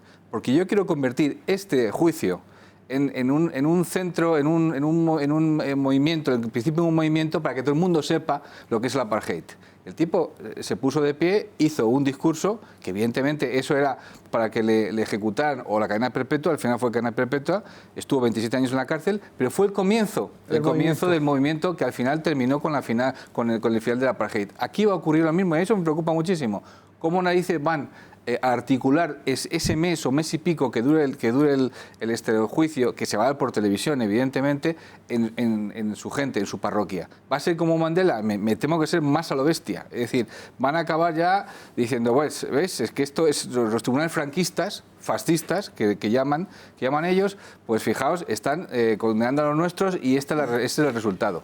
Hombre, la simplificación del problema de Cataluña que hace Pedro Sánchez en esta entrevista de Diario.es pues es muy definitoria de la limitación del personaje. Quiero decir, él plantea como si esto fuese una cosa que ha ocurrido antes de ayer. Quien mejor define el problema de Cataluña es Quevedo cuando dice la rebelión de Barcelona ni es por el fuero ni es por el huevo. Año 41, cuando los sediciosos prefieren a Luis XIII antes que elegir a su rey, ¿no? Entonces, esta pantomima, que es la que ha hecho Puigdemont, porque es una aventura de Luis de Funes. Es Puigdemont en Waterloo, o Waterloo de Puigdemont, porque es que manda a su delegado, a David Bomejí, y dice, es que nosotros venimos a tocar la gaita. O sea, la política de diálogo de estos personajes que parecen sacados de un cómic de Ibáñez o de Hergé es que vienen a tocar la gaita. Entonces, Pedro Sánchez tiene que ser consciente de que se enfrenta a una herencia de surrealismos, de persecuciones, de tropiezos, y que ni es por el fuero ni es por el huevo. O sea, que no diga que esto ha sido de ayer. Mientras el no encuentro entre el gobierno y las autoridades catalanas es más que evidente, a pesar de que haya habido muchos contactos, casi todos ellos secretos, ha habido algunas operaciones fracasadas. Por ejemplo, una muy interesante de quitarle toda autoridad a Puigdemont en Cataluña. Dejarlo ahí, oye, al fin y al cabo. Esto estuvo muy cocido, tan cocido como que el propio Puigdemont pidió pues, todas las dádivas que le dan al expresidente de la Generalitat. El escolta, el coche oficial, la secretaria y el local para tener una oficina lúdico-recreativa donde acumular el patrimonio. Bueno, lo pidió, lo llegó a pedir. Sin embargo, haya habido de todo. La semana pasada, además del Congreso del Partido Popular, hubo un congreso interesantísimo del PDeCAT, en el que pues, había una señora que intentaba acaparar el poder y dejar aislado a este tío en Berlín. Entonces no se sabía que podría ir a Waterloo. Bueno, hubo el fallo del juzgado del lugar del demonio en Alemania. Sí, el tribunal de pueblo de Alemania. Y a partir de ese momento, Puigdemont toca el tambor y llama a rebato y, oye, lo consigue. Y conserva íntegro el poder. Bueno, se carga el PDeCAT y ahora vamos a por Esquerra. Es igual, ahora van a por Esquerra. Y en Esquerra están muy, muy preocupados con este asunto. Y algunos intentan demostrar que ellos no han cambiado su percepción del asunto. Por ejemplo, Joan Tardá, que nos ha dado verdaderas páginas de gloria, pero que a su manera añade un sentido común, más o menos perverso, pero que no engaña a nadie. Escúchenlo. Si ponen como condición para avanzar en el diálogo la negación del referéndum de autodeterminación, no solamente no nos encontraremos, sino que no habrá solución para el conflicto actual. Toma, o sea, y así que pretenden negociar, me pregunto yo. No, si no hay negociación. Es que no hay negociación. Es que no hay negociación. Claro, Van los tontos de Pedro Sánchez a sentarse ante unos tíos que vamos, no están negociando nada, están imponiendo todo. Que ha dicho Miriam Nogueras, que le ha dicho a Sánchez a la cara del PDeCAT, que es diputada, dice que ahora que se prepare porque le va a costar más negociar al PSOE que al Partido Popular. Es decir, que se arremanguen bien porque no tienen ningún tipo de escapatoria. Es que el síndrome Soraya, que lo tuvo en el PP Soraya, aquí lo tienen, es un síndrome del gobierno, es colectivo. Están todos fascinados con que ellos van a arreglar esto. Y lo que le están haciendo es, vamos, están muertos de risa. Soraya no pudo hacer nada. Lo mandó, ¿cómo era? Con los guantes blancos, azules, a arreglar algo que nunca pudo. Mira que le regalaron rosas, el Oriol Junqueras, le hacía masajito, la otra ponía los ojos en blanco. Casi hacen el RE4, pero bueno, no menos mal que no llegamos a ese nivel. Bermejo. Sí, vamos a ver. De todas formas, una cosa es lo que dicen los políticos independentistas y otra cosa es lo que opinan los independentistas sobrevenidos, es decir, la gente de la calle, que hoy ya son 2 millones, ¿no? Y hace una década eran bastantes menos. Sí, claro. Que yo hablo con muchos de ellos, porque curiosamente interactúo con, no sé, debe ser que yo debo ser el señor de Ciudadanos con el que se sienten a gusto hablando. No lo sé. Tú todavía sigues en Ciudadanos, ¿no? Por supuesto, por muchos años. Tienes y seré presidente el de Ciudadanos. síndrome de Merichel Batet. Sí, os descojonáis. No, oye, que está bien. También se reían de ese. Tienes razón. No. Entonces, y estas personas, quería decir, que o sea, ellos tienen un sentimiento independentista, pero porque creen, están convencidos que en el Estado español, que ellos dicen, no hay posibilidad de regeneración. Sí. O sea, para ellos la clave está en lo que pasa en Madrid. Si en Madrid mañana llega un Sánchez, o un Iglesias, o un Rivera, o un Bermejo, o una Arrimadas, o quien sea, y cambia esto, lo pone patas arriba, esa gente se diluye. O sea, no quieren, o sea, ya no les interesa hablar de independencia o de Yo rollos. creo que seguirían dando la matraca, sinceramente. Sí, los políticos seguirían Sí, tal, los pero se irían políticos, diluyendo, irían no creo. perdiendo el poder, irían reduciéndose escaños en las Te sucesivas... pondrían un lazo amarillo en el hotel, en el desayuno. Bueno, sí, pero vamos a ver, yo te estoy diciendo lo que me dice la gente de la calle, o sea, que son al final los que tienen que meter la papeleta en la urna. Y esta gente, haciendo eso en Madrid, se pueden quedar con la representación que tuvieron pues hace 10 o 12 años, que eran marginales. En el País Vasco, en el fondo... No, que esta es la clave. No, en el País Pero Vasco... si tú negocias con los políticos, ¿qué te van a pedir? Bueno, es que el oro, el moro y blindar su estatus, joder. Porque tienen que negociar con políticos. Vamos a ver, claro. Vamos a poner ejemplos. En el País Vasco, después del batacazo del plan Ibarretxe, pero que se acabó desde la política, no desde la concesión, el nivel de independentismo en este momento es el más bajo de la historia. Y además eso supuso una salida del gobierno, que es lo fundamental, una salida del gobierno del nacionalismo, del PNV, que hasta perdió la Diputación Foral de Guipúzcoa, el Ayuntamiento de San Sebastián, en manos de Bildu, mientras gobernaba el PSOE con el PP en el gobierno vasco. Y ahí el PNV se recicló de una manera brutal, que ahora ya Urkullu dice esas cosas, que el independentismo es un concepto del siglo pasado. Siguen avanzando como va y luego hay elecciones, ahora necesitan arañar votos de Bildu, porque ya no paga al PP y al PSOE. El PP es intrascendente en Euskadi, el PSOE marginal, y entonces ahora hay que quitarle votos para que no haya la pinza a Bildu-Podemos, a base de estas medidas que anunciaban ahora de vamos a indemnizar a los presos, a las familias de los presos, para ver si esos votos nos los pasamos al PNV, pero aquí de la independencia ya mejor no hablar porque es contraproducente, ¿no? Pero es que no hay medidas imaginativas. Y el otro día un señor con un Citroën se dedicó a quitar mierda de la vía pública. Había cruces amarillas y entonces te dice el tío, vamos a quitarla. Vic. Sí, en Vic. Entonces vamos a ver, si tú por tirar cualquier objeto por la basura a la vía pública y ensuciarla te pueden quitar 4 puntos y ponerte 400 euros de multa, al señor de Vic le tendrían que dar puntos por retirar mierda de la vía pública y retirar los objetos que han tirado. Esas son medidas positivas que además de un independentista diría, coño, aquí empiezan a cambiar las cosas, pero es que habrá que hacerles incómodo ser independentista. El problema es que hoy tú cumples con las leyes españolas en Cataluña y te persiguen. En cambio, no cumples las leyes españolas en Cataluña y eres un héroe y encima estás premiado. No se aplica la ley de bandera, no se aplica las sentencias del Constitucional, no se aplica nada de lo que es el Estado de Derecho.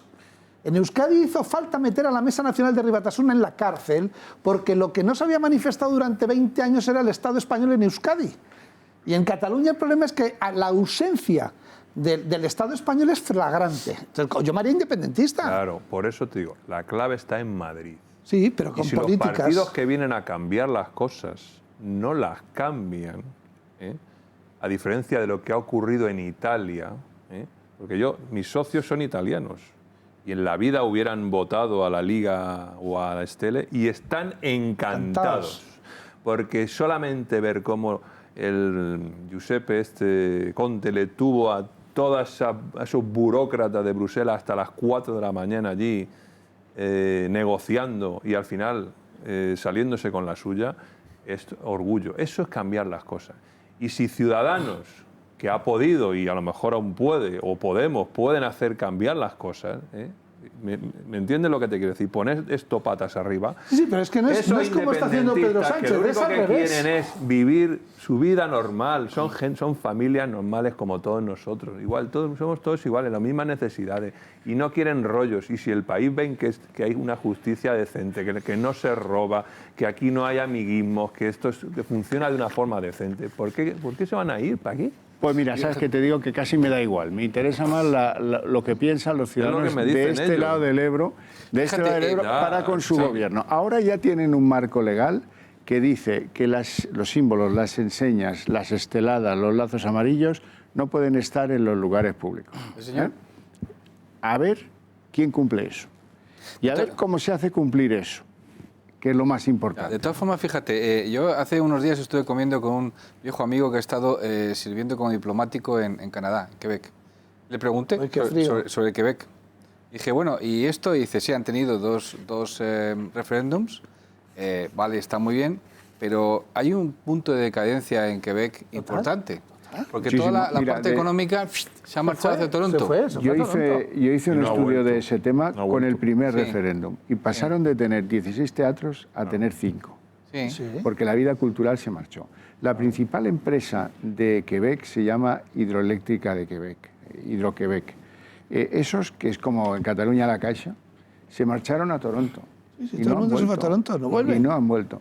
En términos de ingresos per cápita, de renta de las personas, sobre todo el precio inmobiliario, se vino abajo en las ciudades. Claro, el precio inmobiliario, claro. Bueno, pues me decía este amigo que dice, bueno, tú vas a Quebec y te das cuenta de que todo está en francés. Sí. Ocurre como aquí, en Cataluña. Son cretinos porque solo te hablan en francés. Sí, y dice, vale, pero ese punto de decadencia es una pena.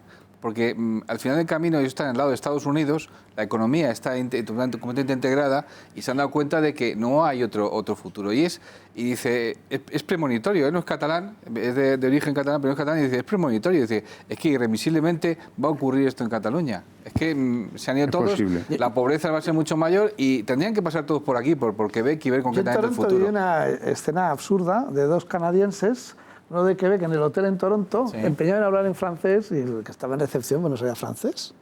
Y al final le dijo, oiga, es que yo soy de Quebec y usted me tiene que hablar francés. Y el otro le dijo muy claramente, o sea, lo que tiene que hacer es no salir de Quebec. Y pasó de él y ahí lo dejó, se quedó sin habitación ni nada, por idiota. Ha salido ayer viernes una noticia en algún confidencial que no ha trascendido mucho y es para que veamos un poco este desorden que hay con respecto a Cataluña, y es que a la vez que Meritxell está preparando esos 13 puntos, resulta que Quim Torra se ha reunido con todos los cónsules y les ha dicho que ellos van, lo ha dicho clarísimamente, a la autodeterminación. Bueno, pues como Meritxell está por un lado, resulta que Borrell, como respuesta, se ha puesto a enviar a los mismos cónsules documentación y argumentario sobre Cataluña, a todas las corresponsalías extranjeras, a los cónsules destinados a Barcelona, es decir, que van improvisando agenda porque el independentista se les adelanta. Es decir, primero, ¿pero qué hace Quim Torra reuniéndose con los cónsules para darles doctrina INDEP? Es que no tiene ningún sentido. En el propio Borrell hay una gran contradicción. Dice, no, es que las oficinas de Cataluña en el exterior son constitucionales. No, depende de lo que hagan. Depende de lo que hagan. Depende de lo que hagan. De momento han acreditado que con esas consignas que reciben de los departamentos de la Generalitat, de independientes, nada. Y de atenerse al cometido constitucional, de oficina de comercio, nada. Y que son pues una parte más, la parte más importante del despliegue de la idea de que Cataluña sin España es una realidad, una república, la República Catalana, que es lo que ellos dicen. Esta gente tiene unos políticos, esta gente, me refiero a los independentistas, tiene unos políticos elegidos que al principio eran unos freaks, eran gente que nos reíamos de ellos, pero ellos detectaban que era el que iba a ir hasta el final. Ellos han sabido elegir de entre su manada al tipo que es capaz de tirarse por el abismo, al que se estrella contra el cristal. Ese tipo de gente es, en principio, rechazable por una persona normal, pero cuando tú tienes metido en la cabeza un objetivo y te da igual todo, te da igual que se te vayan las empresas, te da igual que se te vayan los teatros. Te quedes sin el euro, que te da igual todo, porque tú lo que quieres es llegar hasta allí, tú tienes que coger al ariete. Y estos tíos son arietes, su cabeza solo da para ser ariete. La diferencia es que el Estado no ha cogido arietes. El Estado, y yo, tú lo sabes, soy afiliado al PP y bueno, tengo Nadie es bastantes perfecto. intereses. Yo he dicho en muchas ocasiones que lo que... no me lo perdonéis, que lo arreglaré. Y con más antigüedad que Soraya. Y con más. Yo he echado en falta una labor en exteriores de Dastis, que a veces yo le llamaba el ministro de Interiores, más que de Exteriores. Sí, claro. Y es verdad, hay que reconocerlo que se ha hecho mal, porque el Estado Desde no ha mucho tenido... tiempo antes. Desde mucho antes. El Estado no ha tenido boxeadores. Porque no se ha hecho. Porque no se ha hecho, mira, con ETA. Porque era Tú incómodo. lo sabrás mejor. Pero en el año 96 se cogió un dossier, se montó el dossier y el Ministerio del Interior cogió país por país, y a todos que llamaban libertadores vascos, guerrilleros a los terroristas. Además, la primera imagen era la madre Irene Villa con Irán Villa reventadas en el suelo. Y decían, una funcionaria con su hija que va al colegio. Estos son libertadores. Y acuérdate que se peleó claro, para que Estados Unidos metiera en lista de terroristas. Se hizo lo de la Cale Borroca, era un problema, y se hizo subsidiarios a los padres para pagar, que tal y cual. Es decir, podían ser mejores o peores, pero se tomaban iniciativas y tú como ciudadano veías que tenías detrás un Estado. El problema es que aquí, un tipo que en Cataluña tire las cruces, lo que ves es que le van a perseguir, va a salir su matrícula y le van a enchufar una multa y lo mismo se va a la trena. Entonces, habrá un momento en el que quede de ariete del Estado español dentro de Cataluña se echa atrás. Y yo no quiero que eso llegue. Es que cuando en el año 2000 se dice, Ibarretxe saca el carnet de identidad vasco, pues de esas reuniones que se hacían con el grupo de exiliados, Juaristi, Sabater, que estaban ahí, ya es hora de que hagáis algo. Vamos a ver, ¿cómo que hagamos algo? Si estamos aquí reunidos es porque hemos hecho algo, y lo único que ha aprendido la sociedad vasca es que o estamos en los cementerios o nos han centrifugado a Madrid con escolta. Luego, lo que ya es hora de que el Estado español haga algo, para que el ciudadano que esté allí se dé cuenta de que hay algo. Y las manifestaciones de Basta Ya tenían carácter terapéutico, porque como las que han tenido en Barcelona, cuando tú estás allí todos los días, TV3, que trabaja la información como si ya la República de Cataluña fuera una realidad, tú pones la tele y al final acabas diciendo, debo de estar loco. Y cuando llamas a la gente a la calle y hay 1 millón de tíos, dices, no estoy loco. Vamos a una pequeña pausa para la publicidad y volvemos en apenas un par de minutos.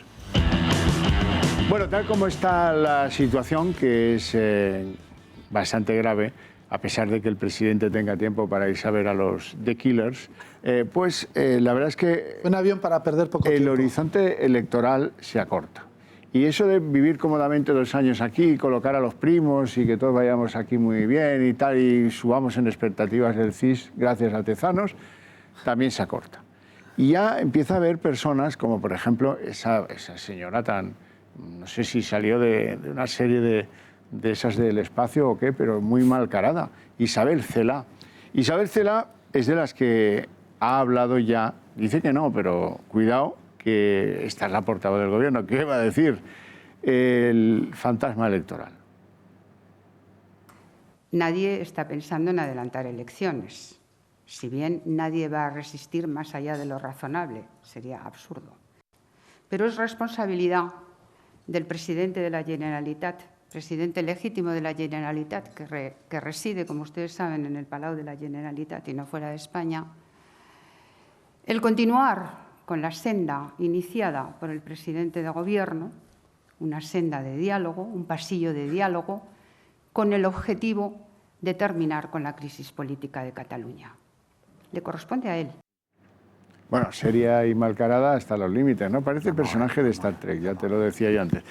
Bueno, aquí todos soñamos con elecciones, pero luego cuando se producen y con primarias y con procesos electorales, son todas lamentables. En Ciudadanos también, no me mires así, Bermejo, que lo de Andalucía ha sido absolutamente patético. Una señora de Huelva que le ha rampiñado el 30% de los votos sin poder hacer campaña, definido en 2 días de campaña y 2 días para votar, y aún así aparece alguien, bueno, un caso casado, pero a la andaluza. Bueno, y no solo eso, sino que además un afiliado de Málaga ha denunciado ante un juez el proceso electoral, y antes de que se pronuncie el juez si lo admite a trámite o no, el partido ya le ha abierto un expediente de expulsión, que es realmente... democrático. Claro. Gente lamentable. Y en el PP que no han acabado las broncas. Aquí tenemos a uno que protagoniza una que de momento la lleva bastante bien, don Rubén Olmeda. Sí, Tiene usted 1000 aquilatados votos que son... No, yo tengo 1000 firmas presentadas y selladas en Génova, exigiendo ya, porque ya estoy harto de pedir, ya exijo un congreso en el que poder votar. El PP de Madrid. En el PP de Madrid. Porque, ¿por qué? No, porque nos hemos creído esto de la legitimidad y están vendiendo una historia de ilusión y tal, que yo, bueno, en principio me la creo, pero resulta que hemos acabado un congreso este fin de semana en el que se supone que... Bueno, se supone no, hemos hecho un congreso porque el presidente se ha ido, el presidente del partido, digo, se ha ido y han decidido que en un mes... La presidenta. Vicepresidenta. Han decidido que en un mes se hiciera un congreso. Ha dado tiempo, perfectamente en poco más de un mes, se ha hecho un congreso y tenemos a Pablo Casado, bien. Ah, vale, vale. En Cifuentes se fue, hace ya casi 3 meses, prácticamente, no, 3 meses ya, y aquí no hay congreso. Entonces yo pensaba que cuando se acabara el Congreso Nacional, lo lógico sería que en Madrid se votara. Bueno, tan lógico es así que yo he presentado 1000 firmas. No 10, no 12. A la gente del PP le cuesta mucho firmar las cosas. Pues yo he presentado por registro 1000 firmas. Presenté 500 a Pío García Escudero y a Cospedal, no me contestaron, solo hubo llamadas de segundos, cuadros medios, y ahora, esta semana pasada, presenté 1000. De momento no me ha llamado nadie y lo que sí que han hecho es salir en medios de comunicación, han lanzado a Isabel Díaz Ayuso, claro, a ver quién es el guapo que pone la cara y dice que no se va a votar en Madrid. Claro, mandan primero a la Ayuso a decir que no toca. Luego ha salido Almeida y dice que no toca. Y el último ha sido Osorio diciendo que no toca. Entonces ahora están con que no toca y lo que hay que decir, bueno, dicen ellos, en cualquier persona que se meta en Google y lo vea, que van a hacer a dedo la elección de candidatos porque eso corre mucha prisa. Entonces, la legitimidad del presidente no existe, la democracia interna no existe y hay un montón de afiliados. Y de verdad, no porque sea mi libro, ni lo venda yo, ni nada, es que yo me he lanzado a hacerlo, porque ya estaba harto. Pero es que hay muchísimos afiliados en el PP de Madrid que están alucinando de que hayamos vendido un fin de semana, o sea, hace 5 días, la democracia interna, que esto es lo nuevo, que esto es lo mejor, y ahora cuando tú dices, bueno, y ahora lo mío, ¿no? Ahora votamos en Madrid, y dicen, no, ahora no toca. Porque dicen que no hay tiempo. Y quedan 10 meses hasta las elecciones del año que viene. Ya. Entonces, bueno, pues yo seguiré. ¿Qué dicen los estatutos del...? Los estatutos dicen que... Mira, los estatutos es muy interesante, porque lo que dicen es que tú votas al presidente. Es decir, tú cuando echas la papeleta no escribes Cifuentes y 25 nombres, o Casado y 25 nombres. Tú en tu papeleta pones Cifuentes. Con lo cual, como es presidencialista, si el presidente se va, lo lógico es que se elija otro. Diferente sería si votases a 25 personas y se decidiera que pasa automáticamente la segunda a tomar el control. Pero es que ya como los estatutos los quieren cambiar, porque lo han anunciado así, tanto Pablo como Teo García Hernández han dicho que van a cambiar los estatutos en una convención. Con lo cual yo ya no me centro en el estatuto en sí, lo que me centro es en esta renovada ilusión y en este nuevo proceso que ha quedado determinado por Rajoy, que dijo que se hacía así.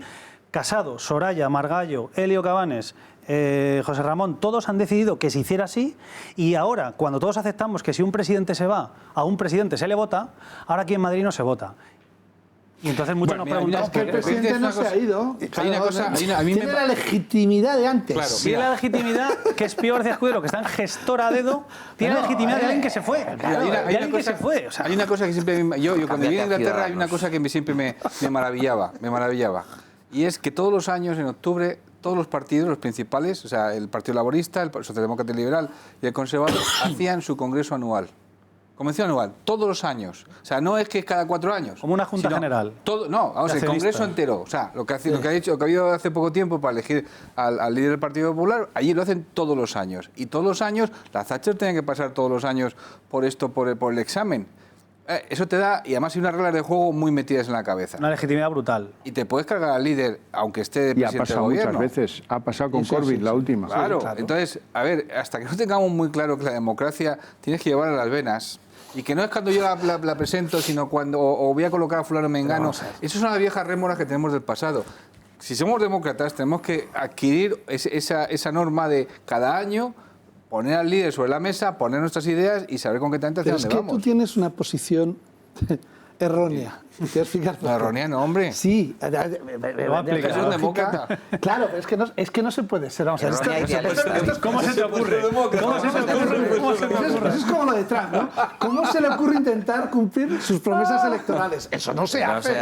Es decir, vamos a ver, el Congreso Democrático del Partido Popular estaba orientado con un mero trámite administrativo, burocrático, en el que Soraya Sáenz de Santamaría era investida presidenta, que ya puso el bolso y ya se escenificó con el abandono etílico de Mariano Rajoy, el que ya había la heredera y estaba nombrado. Entonces, tú fíjate si estaba bien organizado, que falló. Y el presidente hoy es Pablo Casado. porque alguien se debió creer que era democrático. Pero ha ocurrido. Bueno, y ya que ha ocurrido, podemos aprovecharlo. Pues ahora no. Ahora parece...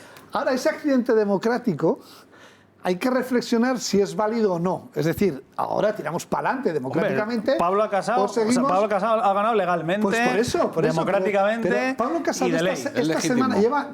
Mañana hace una semana, hoy hace una semana. Sí, le cogieron el sábado. Sí, hace una semana. Domingo, hace una semana. El domingo fue la elección o el sábado? El sábado se votó. Hoy hace una semana. Hoy hace una semana. Bueno, y ha tenido que bregar con estos aspirantes nuevos, Javier Arenas, con sus movimientos orquestales, Soraya Sáez de Santa María, que era de lista única votada a porcentajes de representación en el partido. Alucinante. O sea, llega el otro y dice, el 43% es mío. ¿Cómo? Pero habéis pensado que es que... Ahora deja que ejecutiva del partido ahí desde antes de ayer. Yo sí entiendo que ahora el Partido Popular...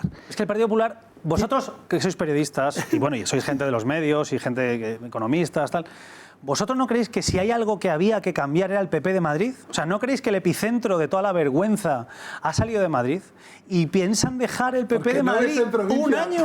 O sea, es que nadie se da cuenta que donde estaba toda la mierda estaba aquí. Pero tú no has visto el PP de Castilla-La Mancha, no has visto el PP. Sí, pero no era lo de aquí. O sea, lo que urgía, la renovación, la regeneración, era esta. Pero hay que tener confianza en que después del accidente que ha sufrido el partido con la aparición de un líder elegido... Bendito accidente que podría llevarnos a cambiar todo. Pero es que lo que pasa que no lleva ni una semana y que la ejecutiva lleva 2 días.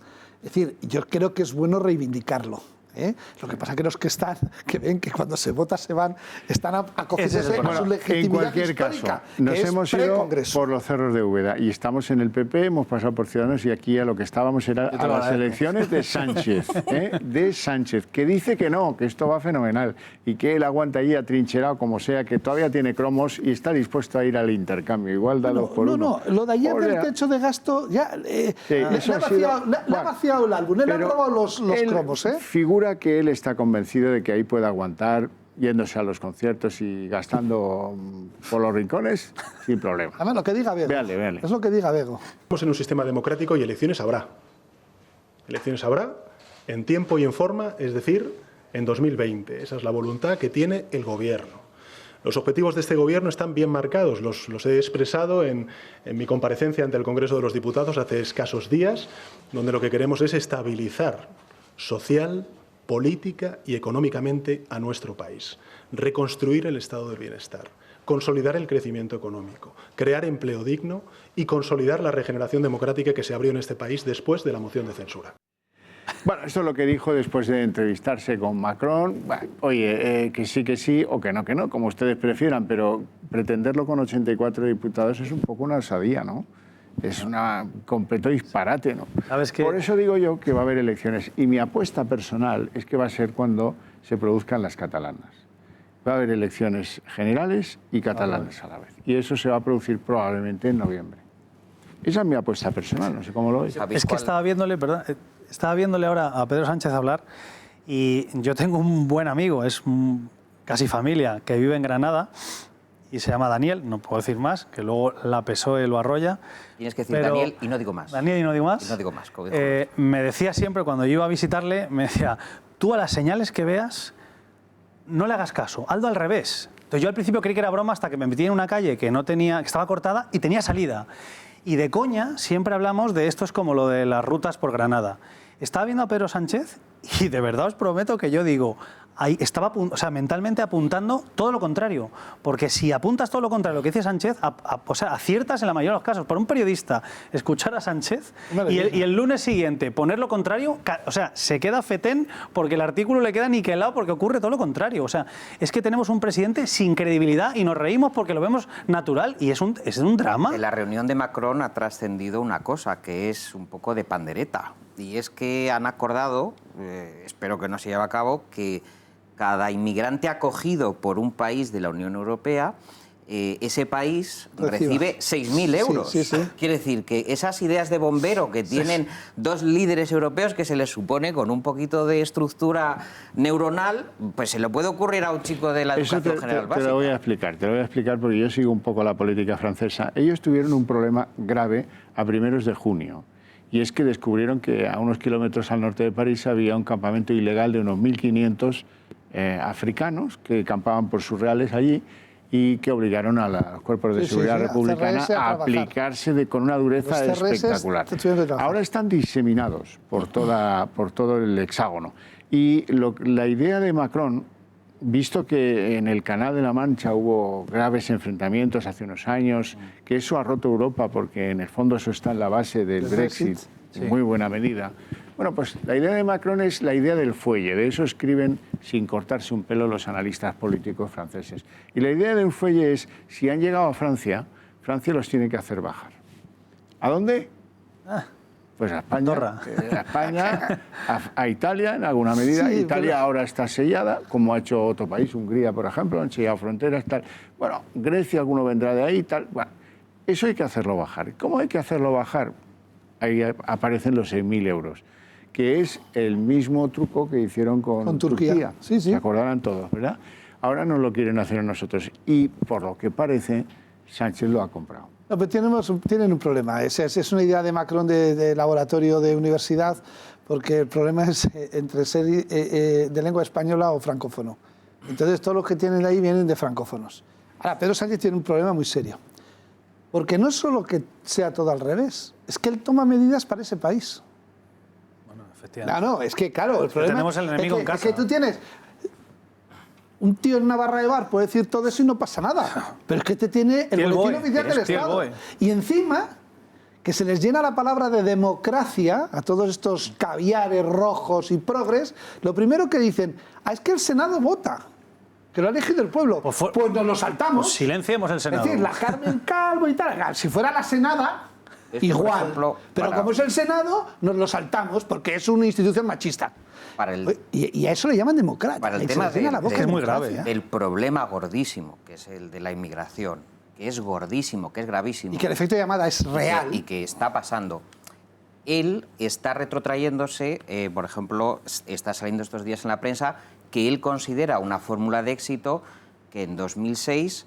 pues cuando empezó primeras oleadas de inmigrantes, pues a Senegal y a Mauritania hicieron un desembolso de dinero salvaje para frenar la oleada de inmigrantes, que tampoco tuvo un éxito tremendo. Es decir, que la argumentación esgrimida no son razones de Estado, no son estrategias ni políticas ni sociales, es tacatá, tacatá. Quiero decir, más gasto. Tacatá, reclamando dinero de las clases medias en Europa y mandándoselo a los poderosos y ricos de África, que viven como curas. Luego vuelve a Suiza en forma de depósito. No, pero además es que hemos sufrido, lo hemos visto hace 2 días, unos ataques a nuestra Guardia Civil, que yo desde aquí aprovecho a mandarles un abrazo, que les han quemado con cal viva y que nos están contando de a babor y a estribor, o sea, no tiene visos de ser mentira, que hay 40, 50.000 esperando para saltar. Entonces, las bromitas de este señor, como decía antes, de esta gente tan miserable, las bromitas están muy bien cuando son 3 o 4.000, pero cuando son 50.000, 100.000, ¿dónde los metemos? No, pero no es donde metemos. No, es que nos hemos gastado... Zapatero se gastó en coste 8 millones... de poner el alambre con las cuchillas. Las concertinas. Las concertinas. Entonces llega eran fascistas. Sí, pero bueno, pero es que parece que las concertinas las puso el PP. Sí. Es decir, aquí el que llega a trocear negros es Zapatero, con Rubalcaba de ministro. Y ahora viene Carmen Calvo y Pedro Sánchez y dice, nosotros vamos a quitar las fascistas concertinas porque somos solidarios. O sea, nos quitan 8 millones para poner las concertinas, ahora esos 8 millones los tiran a la papelera con todo lo que cuesta, nos entran otra vez y luego las volverán a poner ellos. Y la culpa será de los otros. Y lo pagamos todos. Pero estaremos de acuerdo en que ya sea PP, ya sea el PSOE, lo de las concertinas, tener estos cuchillos de 1 metro troceando inmigrantes según saltan, eso hay que solucionarlo urgentemente. Quiero decir que es un tema... que lo de la Guardia Civil ha sido tremendo, pero las escenas de los inmigrantes colgando de las vallas, sangrando como becerros allí y llenando los hospitales de allí, es tremendo. Es que van a subir porque es que van a saltar. Entonces, ¿para qué tenemos un Estado y para qué tomamos decisiones? Si van a subir, abramos, porque si van a subir les tenemos que bajar, pues a eso, abrimos directamente y nos ahorramos que la Guardia Civil esté quemada con cal viva. Que echan cal viva. Sí, pero si el problema es que como van a venir no hay que hacer nada, abramos. y que la Guardia Civil se dedique a otras cosas. Pero si queremos pararlo o controlarlo... Pero las concertinas no son la solución. Bueno, no entro en eso. Ya, sí, no digo yo que... Tú dices el modo. Yo digo que el modo no es.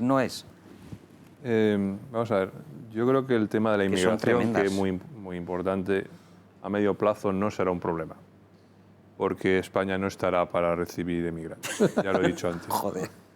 Esto es así. No, ni Europa, estoy de acuerdo contigo. Lo que está ni detrás Europa, del muro, llegan y suben nadie arriba, se lo toma en serio. Dicho esto, y volviendo a lo que antes planteaba Xavier, vamos a ser analíticos y vamos a tratar de llegar a la conclusión de cuándo habrá elecciones. En mi punto de vista solo hay dos detonantes. La decisión de Sánchez, él tiene facultad de disolver las cámaras, o que alguien le mueva de ahí. Lo ha dicho claramente en el vídeo. Yo me quedo. Yo me quedo aquí. Es como yo, Rigo. Y es más, el gobierno tiene herramientas para gobernar, los decretos leyes, las órdenes ministeriales, largos etcétera, que por mucho que se empeñen en el Congreso, hace falta mucho para anularlo. O recursos al Constitucional, lo que tú quieras, pero no olvidemos que la reforma laboral de Rajoy es un decreto ley. Empezó así, Todo empezó así. Por lo tanto, él puede seguir jugando en la Moncloa el tiempo que quiera. La otra vía para que haya elecciones es que alguien lo quite de ahí. Sí, una moción de censura. Y en mi humilde opinión, el único que lo puede hacer, y lo hará, es Pablo. Es Iglesias, porque es el que tiene el botón.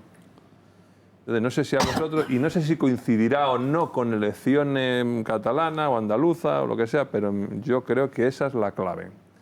Tenemos que estar atentos a lo que diga este hombre. No sé vosotros qué opináis. No, pero Juan Carlos, en Madrid pasaba eso. En Madrid estábamos tranquilos porque pensábamos que nunca Podemos iba a gobernar, porque los que conocemos bien a Podemos, los que vivimos también transitamos, tenemos la oficina, etcétera, por el distrito centro, pensábamos que esta panda de locos no podía gestionar un presupuesto como el de la capital de España. Bueno, tenemos gente imputada, tenemos gente apoyando el régimen de Nicaragua, tenemos barbaridades absolutas a diario que nos anestesian. Nos anestesian y efectivamente tienes parte de razón, o incluso toda. Esta peña puede llegar a gobernar este país. No, oye, Bildu gobernó... Y no es el voto del miedo, ¿eh? No es un pepero con el voto del miedo. No, es que esta peña puede gobernar. Claro que puede gobernar. Y entonces ya sí que directamente como lo del correcaminos. O sea, ACME, ¡bumba! Se va todo. Oye, mira, en Madrid tú puedes ir en pelotas, pero no puedes ir en patinete eléctrico. El vehículo ecológico más sostenible, más ágil, más económico, para que la gente pueda llegar a los centros de las ciudades. Se ceden espacios a terroristas. Que es Carcamal, y Inés Sabanés, que no entienden cómo es el futuro, lo prohíben ahora. Me reconocerás, y lo acabas de decir, que el problema medular del Partido Popular estaba en Madrid con todas las tramas. ¿Cómo demonios ibais a pensar que eso iba a continuar en el tiempo con todas las investigaciones fiscales en marcha? Bueno, vamos a ver. Como sea, estos tíos han llegado. Pero ¿cómo han llegado del aire? Señor Arranz y señor Berbel, ahí quería yo llegar. Porque hemos visto mucho ahínco por parte de la justicia en perseguir determinadas corrupciones, en alargarlas. Algunos han llegado de fiscales de esas corrupciones a ministras, caso de Lola Delgado. Bueno, hemos visto un gran esfuerzo de la justicia para llegar a la verdad, me parece muy bien, con el título de Cifuentes y con el título de Casado. ¿Y el de Pedro Sánchez? Y el de Pedro Sánchez con 4 mentiras en su currículum.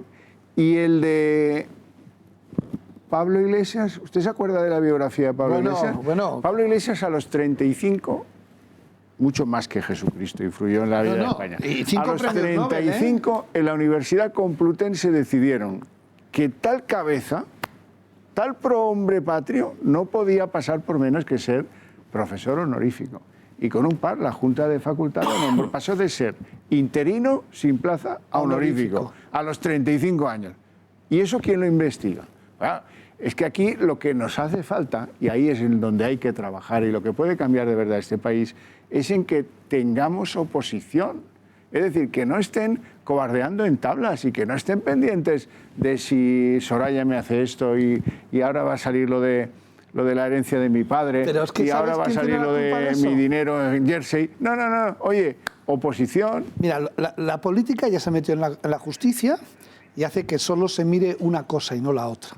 Porque el Orange Market del PSOE en Valencia es mucho más voluminoso que Lawrence Market, que está juzgado con 15 años de cárcel por un stand. Pero ese no toca. Los currículos Aguante de uno... que Filesa claro. fue juzgado y fue comenzado en pleno gobierno del Partido Socialista, año 93. Y devino lo que devino luego después. Quiere decir, a ver, Pero no empezamos a decir que... No, porque a partir de ahí las reformas que se han hecho sobre la justicia han sido a menos independencia y más dependencia, acabando por la última reforma Ruiz Gallardón. Totalmente en contra sobre el programa electoral. Cuanto más politizada está la justicia, peor nos va. Cuanto más politizado está el gobierno de los jueces. Sí, bueno, cuidado, pero que te vas abajo y abajo no está politizada. No, pero los de abajo se dedican al final a los casos corrientes. Y en cambio, los casos políticos, como son aforados, protegidos y tal, siempre te encuentras con, como el que ha hecho la sentencia del último caso Gürtel, que es una sentencia prevaricadora, literalmente, en los considerandos, que habla de la caja B, de Bárcenas como tesorero cuando se está juzgando cuando era gerente, habla de los ministerios cuando son 2 ayuntamientos, que ha servido para hacer una moción de censura. Y yo creo que debe estar frustrado porque no lo ha hecho ministro. Que en el Partido Popular nadie iba a recurrir y decir, este señor es un prevaricador, y le pongo una querella personal. Pues es lo que hay que hacer. Pero faltan los medios de comunicación. Faltan los medios de comunicación. ¿Dónde está Jordi Évole? Jordi Évole, para cualquier cosa, para un cerdo tiene fiebre y asalta una finca y te monta un telediario. Se caen 144 nichos en Barcelona, cogen, hacen un caldo de cocido con todos los huesos, desaparecen ataúdes y Jordi Évole, que vive al lado, no ha ido allí, y no ha ido Ferreras, y no ha ido La Pastor, y 27 enviados especiales a seguir. Es que además, como el Partido Popular, muy genialmente, cuando Yacare Martínez Castro se ha dedicado a perseguir a los únicos medios que ahora podrían servir para algo, pues no ahí tienen lo que tienen. Nos faltan que se fastidien. Los medios y la oposición. Estamos de acuerdo en eso. No tenemos tiempo para más. Tengo que agradeceros mucho que hayáis querido estar aquí presentes en el último de los especiales del verano. Ya llega agosto y nos veremos en septiembre. En septiembre volvemos. A ver si para septiembre hay algún anuncio electoral. O sea, ¿y Pedro Sánchez va a seguir agosto? Estará en Castellón, todo el Levante. Yo te digo una cosa sobre los anuncios electorales. Yo creo que Quim Torra va a estar muy activo pensando en cuándo va a ser el juicio contra los políticos presos. Porque yo, si fuera él, evidentemente convocaría las elecciones para esa época. Bueno, muy buenas noches a todos. Muchas gracias por su interés y por su atención. Aquí lo dejamos.